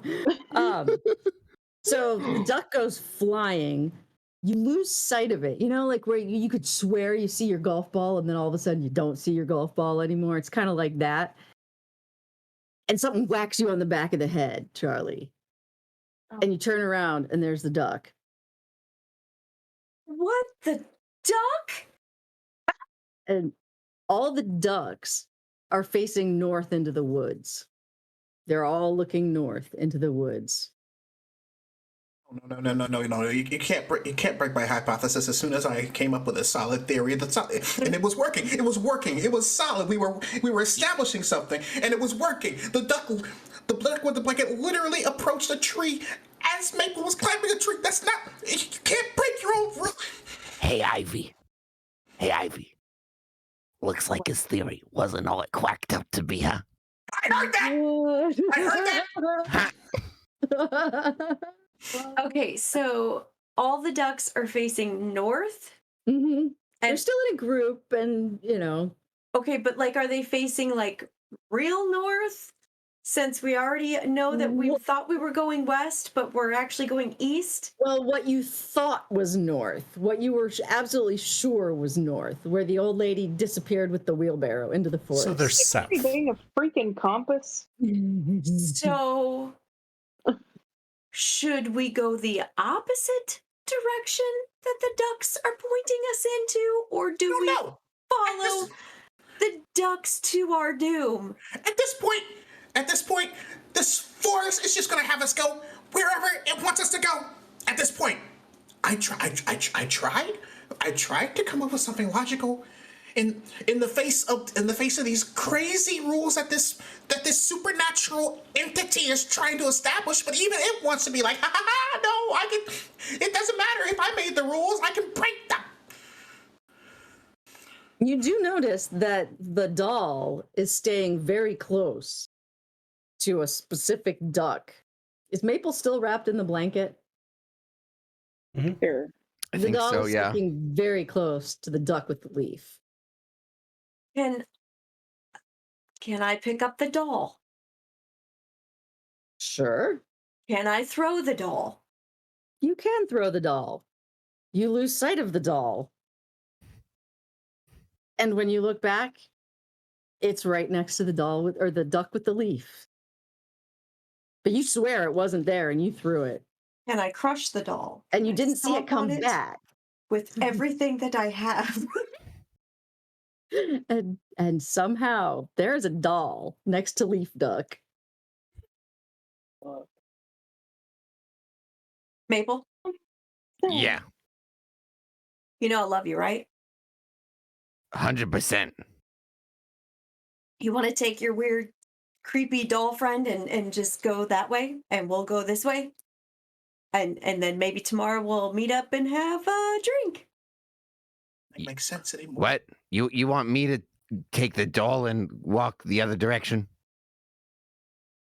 Doll seems to like you. I think the doll likes my duck. I don't think the doll likes me. I mean, the duck is part of you, right? Who knows at this point? This is another theory. I don't. I mean, like, Is the duck part of me or am I part of the duck? Brain question. Anyways, so Ivy's like, I mean, I like come with you if you really need to go, like What? / evil soul somewhere. Can you hear me? It was hard to hear for me. Okay. She was like, well, I mean, I'll go with you if you need to like take your doll on something.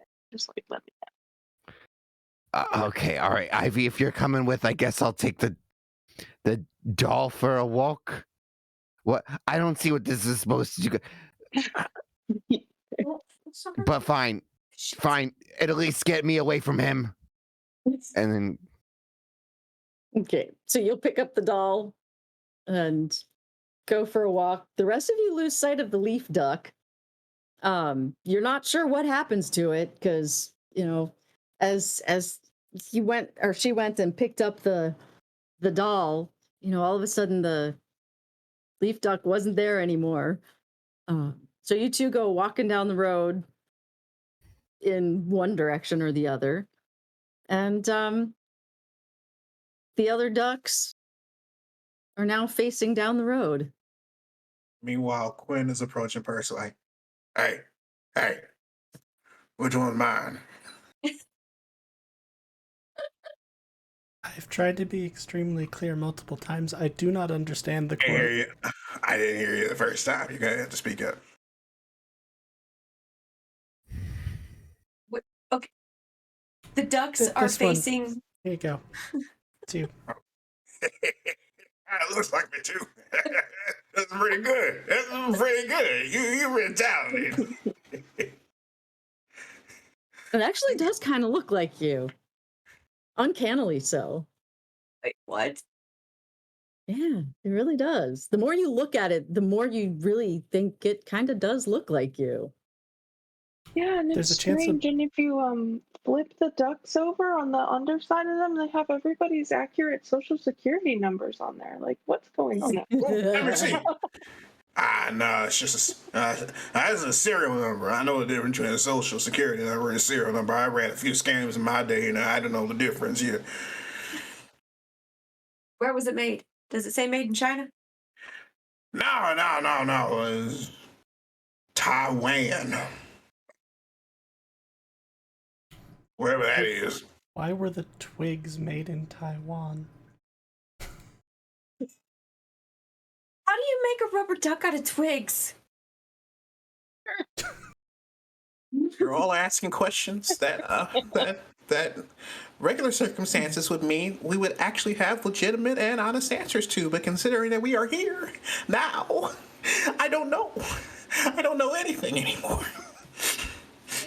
I just enjoy that we got to this far before someone questioned the twig rubber ducks. We got to, they are implements of like spiritual divining, and then they're like, wait. Is it rubber or twigs? Which is it? You can't really tell.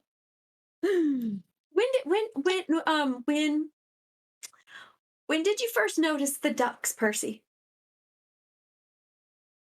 I mean, I make ducks part of the time. It's part of the sort of art series I do. If you mean these specific ones, Yeah. I think sometime after the bridge. Like going to the campsite or coming back from Coming the back. campsite? Because back there, I made the doll, and there was Judge Duck, and I'd been working on a Dexter Duck, but yeah, no, Which one's the Dexter duck? First, he's gonna sort of turn around, rummage in his pack, and pull out a small twig duck that has little like cotton balls, sort of arranged in a hoop to represent juggling. This one. And which one is the ivy duck?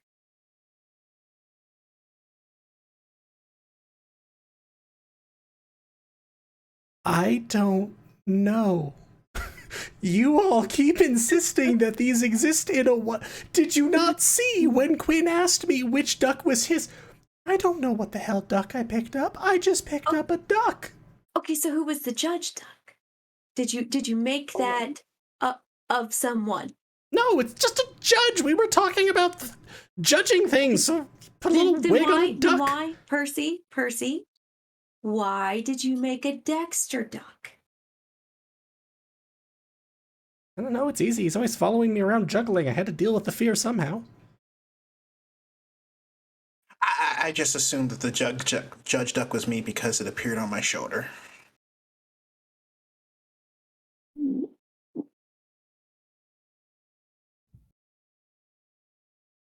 could be wrong. Like I've been wrong about a lot of things lately.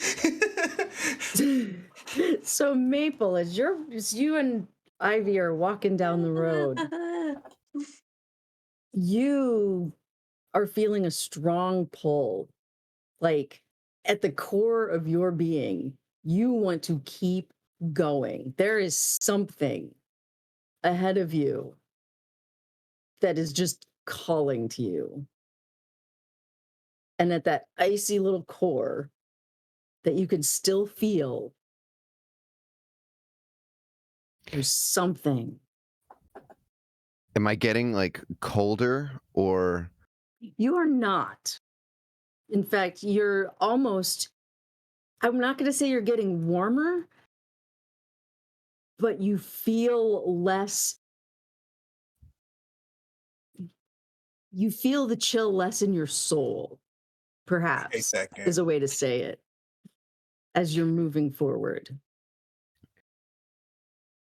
Yeah.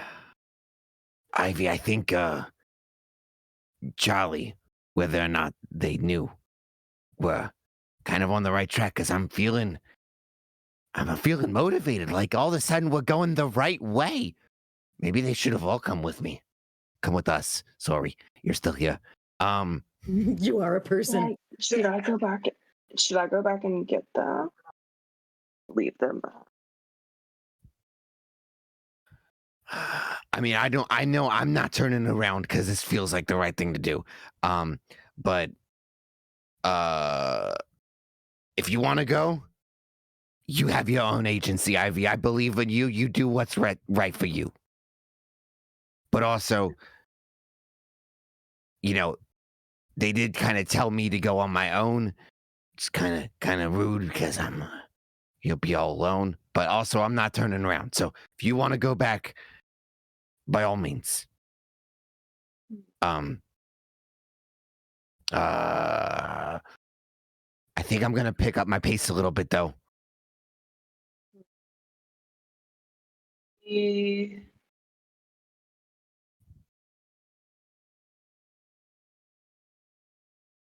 Ivy tries to make it back to the other group.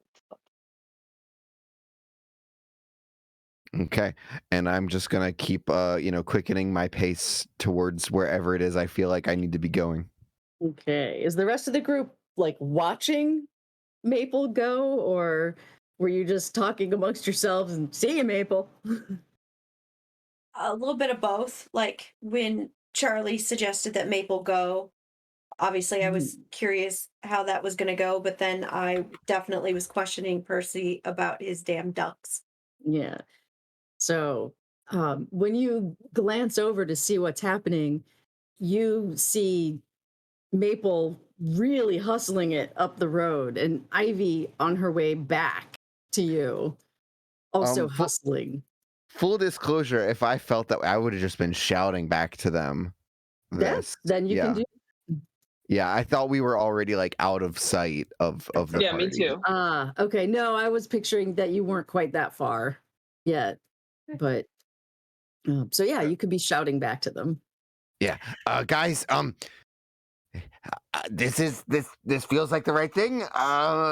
Come with if you want, but I've had hunches before and they've never led me astray. So I'm going. Come on, Charlie. You want to. You are not going back with him, Charlie. Scott, right, yeah. Scott, are we just going to stand here smelling like pee? I don't have a choice in that matter. We need...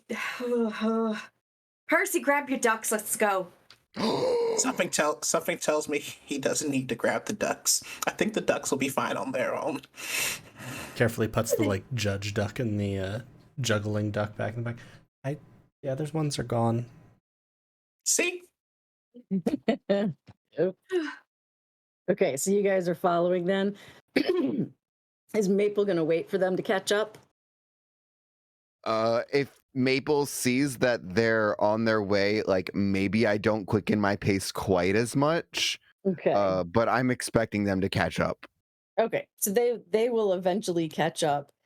And as you continue to walk, you're looking, and the road is, it's even different again than when you walked out in the other direction. And at one point, you look behind, and you could swear that was a bridge. And you look again, and you hear the sounds of the sea ahead of you, even though you're in the forest still, and it's deep and it's dark. But you're pretty sure you're headed to the cliffs. And the road has now become more of a path than a road, twisting through the trees. And you have a fork, one left, one right.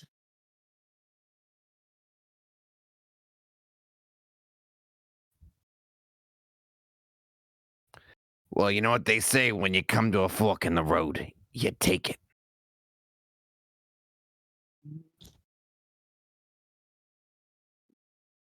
I see. You're talking about finding a literal fork in the middle of a road. I see. I got you. Okay.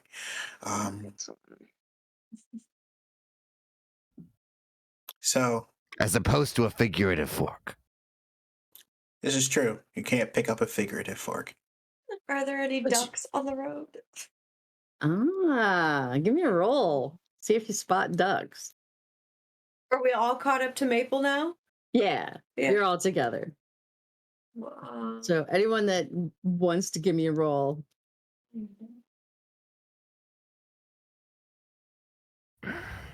I'm trying to see. Ooh, Yeah. this is just one roll for me. Yeah, Don't really it'll have be one. anything else. It'll be one for me as well. Okay. A 2. But that's why I'm not doing it. Okay, so Charlie rolls, and a 2 is a partial failure, but you get a minor benefit. What's that? I was gonna say, like, if everyone's here, then like my companion would be able to help me, right? Yeah, Because of Ivy would. the knowledge and stuff. Yeah.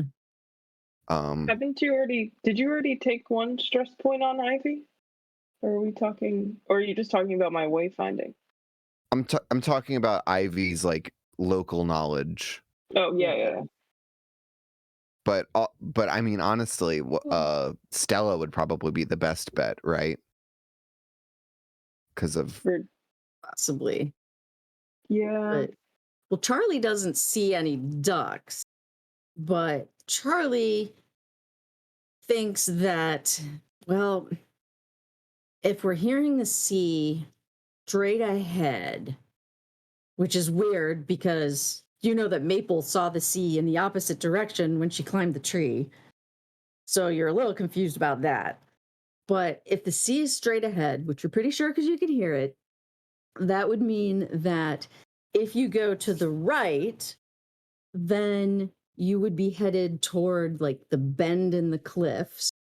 If you headed toward the left, you'd be headed kind of toward the river.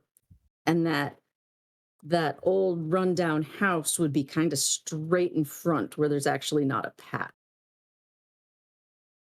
If you're like doing straight. I am not in. Well, is that driving motivation in me telling me that I need to go back to the cabin? It's not telling you one way or the other which fork or which direction to take. You feel equally okay about both of them. Like there's not, one doesn't feel better than the other. They both feel pretty decent.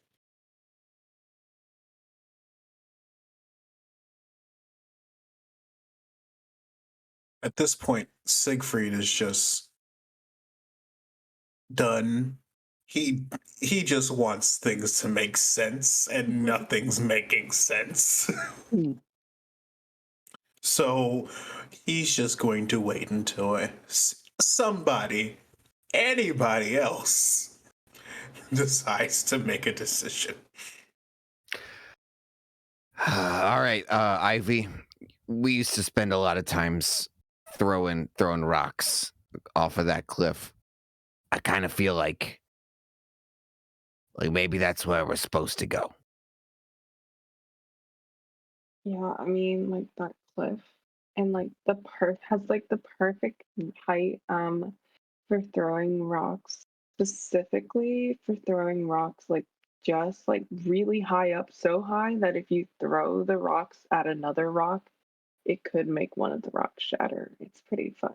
So yeah, it's a super steep cliff, very dangerous, but very fun. And you know Thank you. us, always living on the edge.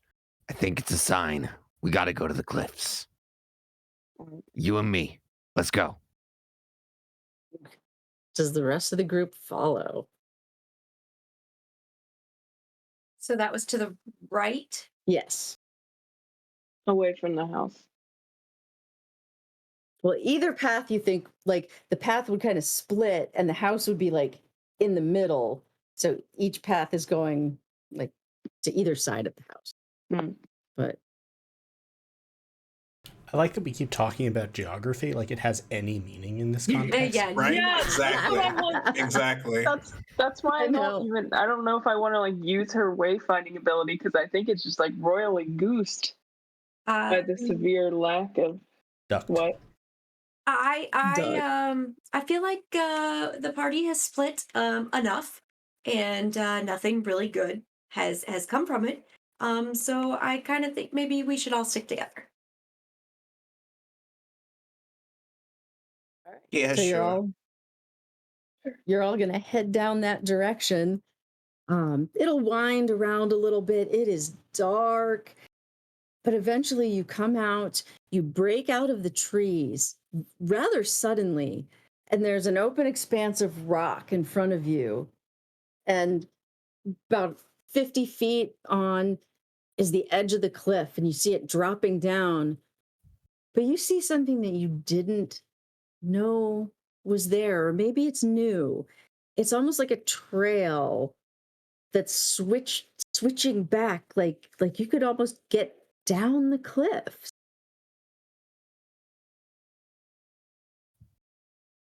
Does it like look like a new path? Like it's like freshly like, like the rock is and all this stuff like it looks like a new path like has been worn away, I or wouldn't say it's completely like it looks absolutely new, but it's not like ancient and weathered either. Mhm. So Do you it want doesn't look.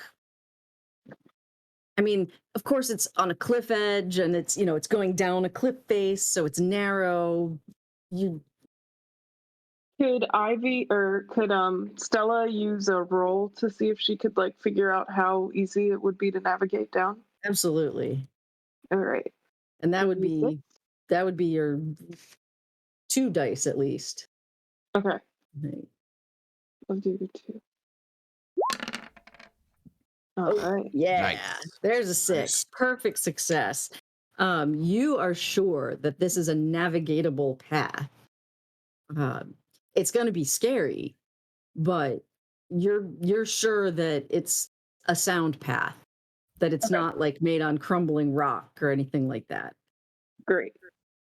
Okay, guys. Well, let's get our ducks and hit the road so I can post my Yelp review, please. Yeah. So, go ahead. Were you going to say something, Lauren? Yeah, I just you'll be reading them sound right now, pretty right now. Don't come to this camp enclosure. You'll be lost for a few hours. It'll be 2:30 until the entire time. I just love that. Okay, so 1.5 stars. um, How is it It's getting pretty- that many? yeah, it's a stressful trek down because you pretty much have to back up against the wall, and you're going just moving sideways to get down.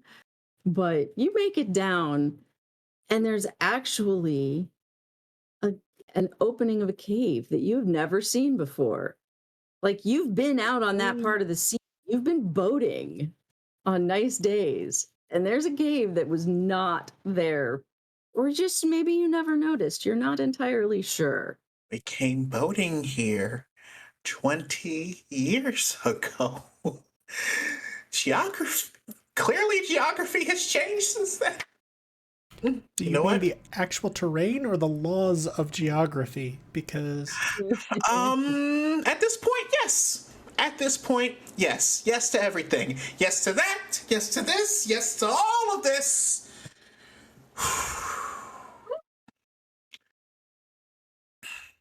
I was going to say I'm going to start drinking, but I've already started drinking, so maybe I'll just start smoking if I survive this. I don't know. Who knows at this?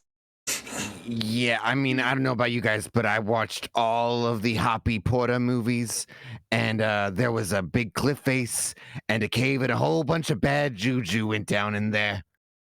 But your gut's telling you this is the place. Damn it, but I can't help but feel like this is the place. Sorry about that.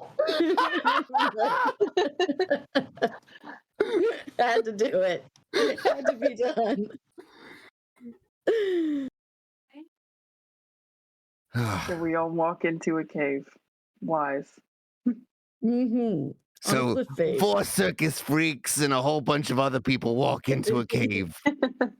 And stop me if you've heard this before. Yeah. You have, because they're the ducks in the cave.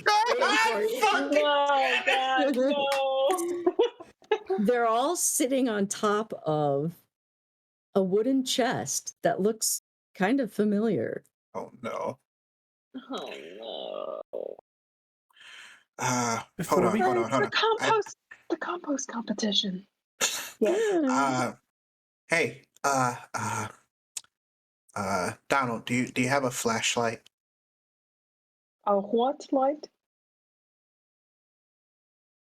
Yeah. He's gonna sort of look around and has pull out 2, one like a handheld flashlight and one like a headlamp. Which one's Donald's duck? Yeah, I specifically looked to see if there's a change. Yeah, and there is. Now they're all kind of in a semicircle facing the chest, and there's one that has like a little headband on. It's not a light; it's just a little headband. Okay, so that one is Donald's duck. Donald.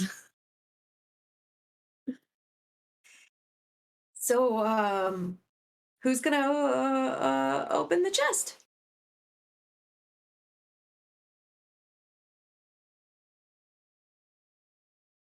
Isn't that the old lady's box?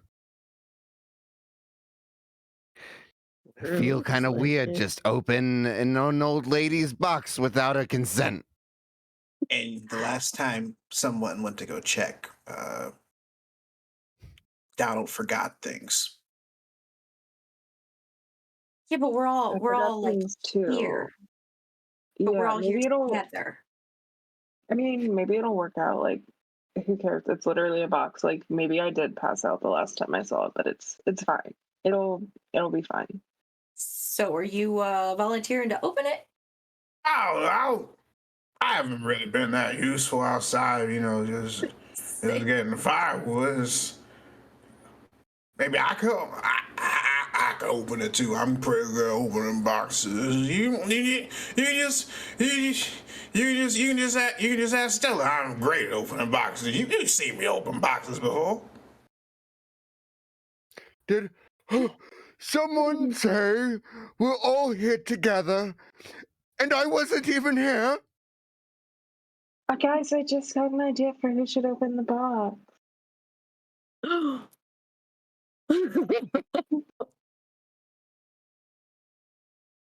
You know what? I appreciate that. I appreciate you. When we get out of here, we should do Yelp reviews together when we get out of here. That's exactly what I'm going to do. It's just nothing but Nothing but restaurant critiques. Making sure they don't smell like deer piss. Yeah, definitely. I can't wait. That'll be so much fun. I'll be sure to correct your theirs so that you don't use the wrong there. You know, like the THERE and the THEIR. Oh, always trip me up. Is it like, do I use an apostrophe or do I use an extra E? I don't know. Wow. It's like, I don't know. Sometimes it's like, I sometimes think I use an apostrophe when you know what? I just needed to dot it. I just needed to dot my I. That's all I needed to do. And just sometimes I forget it. Okay, so I'm going to go on over this do box. some Yelp reviews. Oh, thank you.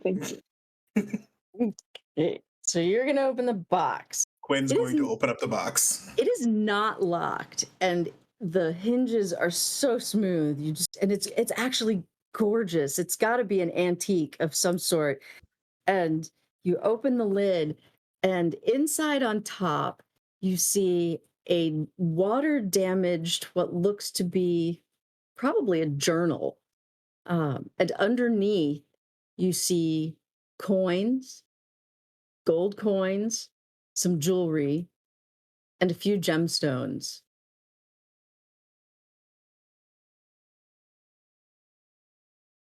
I'll ever see that movie Casper. And you know, that old lady who bought the house was trying to like excavate because she was looking for treasure. It turns out the treasure was just Casper's like baseball stuff. Well, think about that. But instead of baseball shit, it's actual treasure. Oh, and there's a journal here. I'm not much reader. I just like squatting in my shorts. Whoever wants to read it. I'll take a look at that. See if All right, here you go. figure something out here. Okay, so you start paging through this, and in some places it's kind of hard to read because it has been water damaged. But it seems to be a diary of a woman that was at sea, and piece What's by her name? piece, Jane? I'm sorry.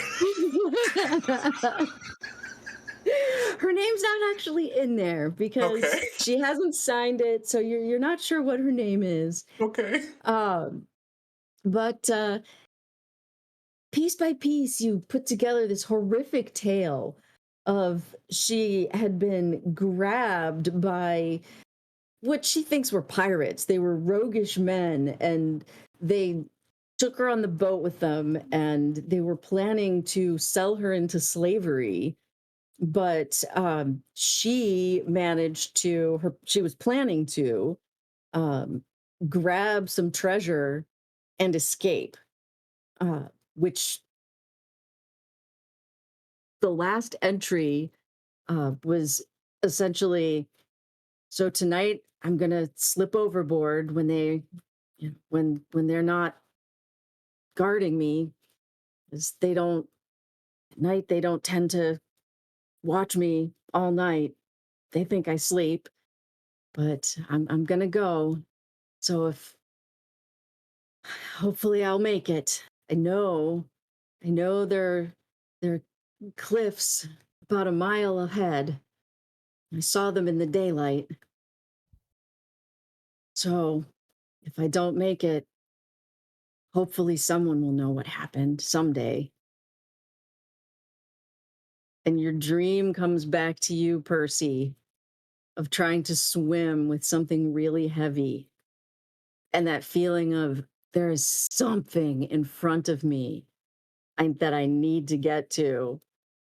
And Maple, that icy cold feeling kind of melts away. And from the deeper in the cave, you hear a whisper of, "Thank you. My name is Amelia."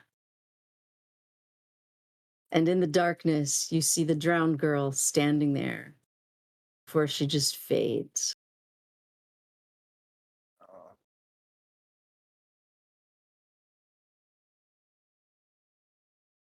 And Oh, that was her. Oh, that was okay. Was that who you saw? Was that her? Does Was anyone that her? feel guilty about taking this? Because I sure don't. I definitely don't. No, no, Freaking no, kidding no, me. nope, not at all. I need to be. I need I need reconciliation, and this is Are this is. are the ducks still there? Ducks are gone. I know you said her name was Amelia, but all hearing everything just made me like, so what you're saying is what we all experience is that we're just all trying to find our place in the diary of Just had to find a way. as I turn another page. Oh, Oh God. and you're pretty sure now, like your orienteering sense, Stella, feels like it's come back online. Like something just clicks and some fog lifts, and you're like, oh, okay, I feel clear.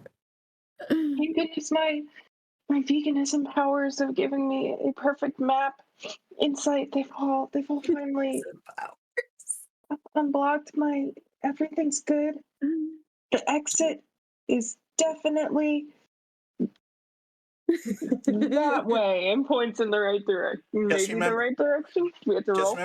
Just remember, Stella, chicken isn't vegan. I thought it was. Oh, don't say that. The police will come. Not the veganism police, God. Yeah. What's that mean? So with that, you all end up quite a bit wealthier because no one knows where that treasure came from. That was, the ship that Amelia jumped from. Nobody knows what ship it was. And we So- did all this, and it's still 2:30 in the afternoon. Percy's just gonna reach over and like swipe down so that the picture stops. It's there. Also, your battery's at like 15%. Oh. Your phone rings all of a sudden. Oh. You have reception in the cave?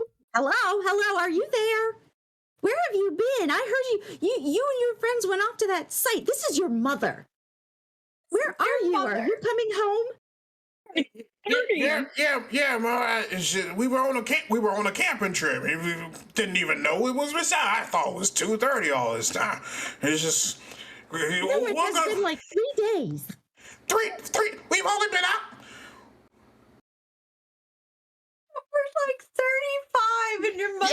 Yeah, I was about to say mid-30s and you're still living with your mother? Who are you, Scott? The rent's cheap. We're in a recession. Shit. Listen, my battery's about to die. I didn't even know. I thought it was on a full battery, a full signal all this time. I'm sorry, Ma. I should have called in as soon as possible. But Right. Just come home soon. yeah, we're coming. We're coming. You remember my scout friends? Yeah, I'm out with them. We came back. Okay. Yeah, we came back to the site. It's all nature was doing a nature thing, and we was like, we really shouldn't have been out here, but we decided to scout ahead because we're good. We're good like that. But yeah, we'll be back. We'll be back. Okay. All right. I'm gonna cut you off. All right. Bye. All right, Mom. I love you. All right. And without understanding how in the world you got signal way out here and in a cave, you all head for home. And this time there are no weird geographical changes.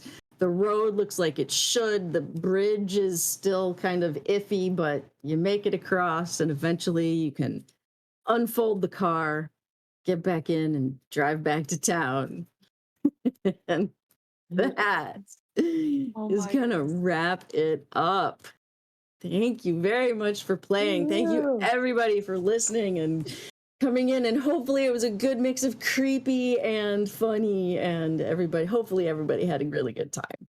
I just have one question. As all 12 of us are filing ourselves into Chitty Chitty Bong Bong, who calls shotgun?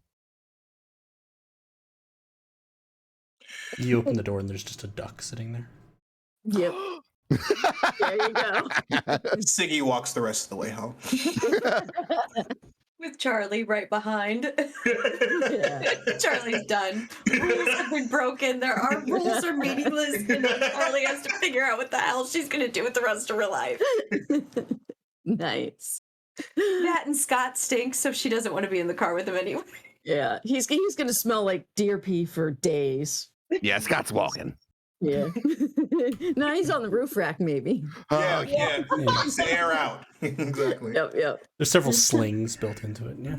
Thank you so much, Yeah. Heather, for GMing this yeah. wonderful game. Yes. Thank you so much, everybody, Yes, for playing. thank you, Heather. Yeah. Thank you so much, everyone in the audience, for hanging out, chatting, having a good time.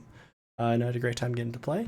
Friday coming up, we have Fates of Rin, and then next week on Wednesday, Friday, and Saturday, we have Goataween content, Wednesday and Friday evenings, and Saturday in the afternoon. Thank you. We may have Spire. I misheard you earlier. We may have Yeah, because Spire. It's I know on you don't Saturday. this week. I thought Yeah, you we might don't this next week. Yeah.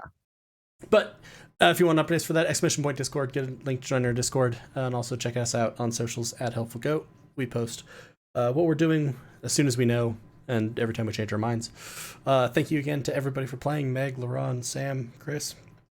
Thank you so much, Heather, for GMing. And with that, I think I will say from all of us here at Helpful Goat, have a wonderful evening. Take care. Be safe. Take care of yourselves and of each other. Love y'all. I Right.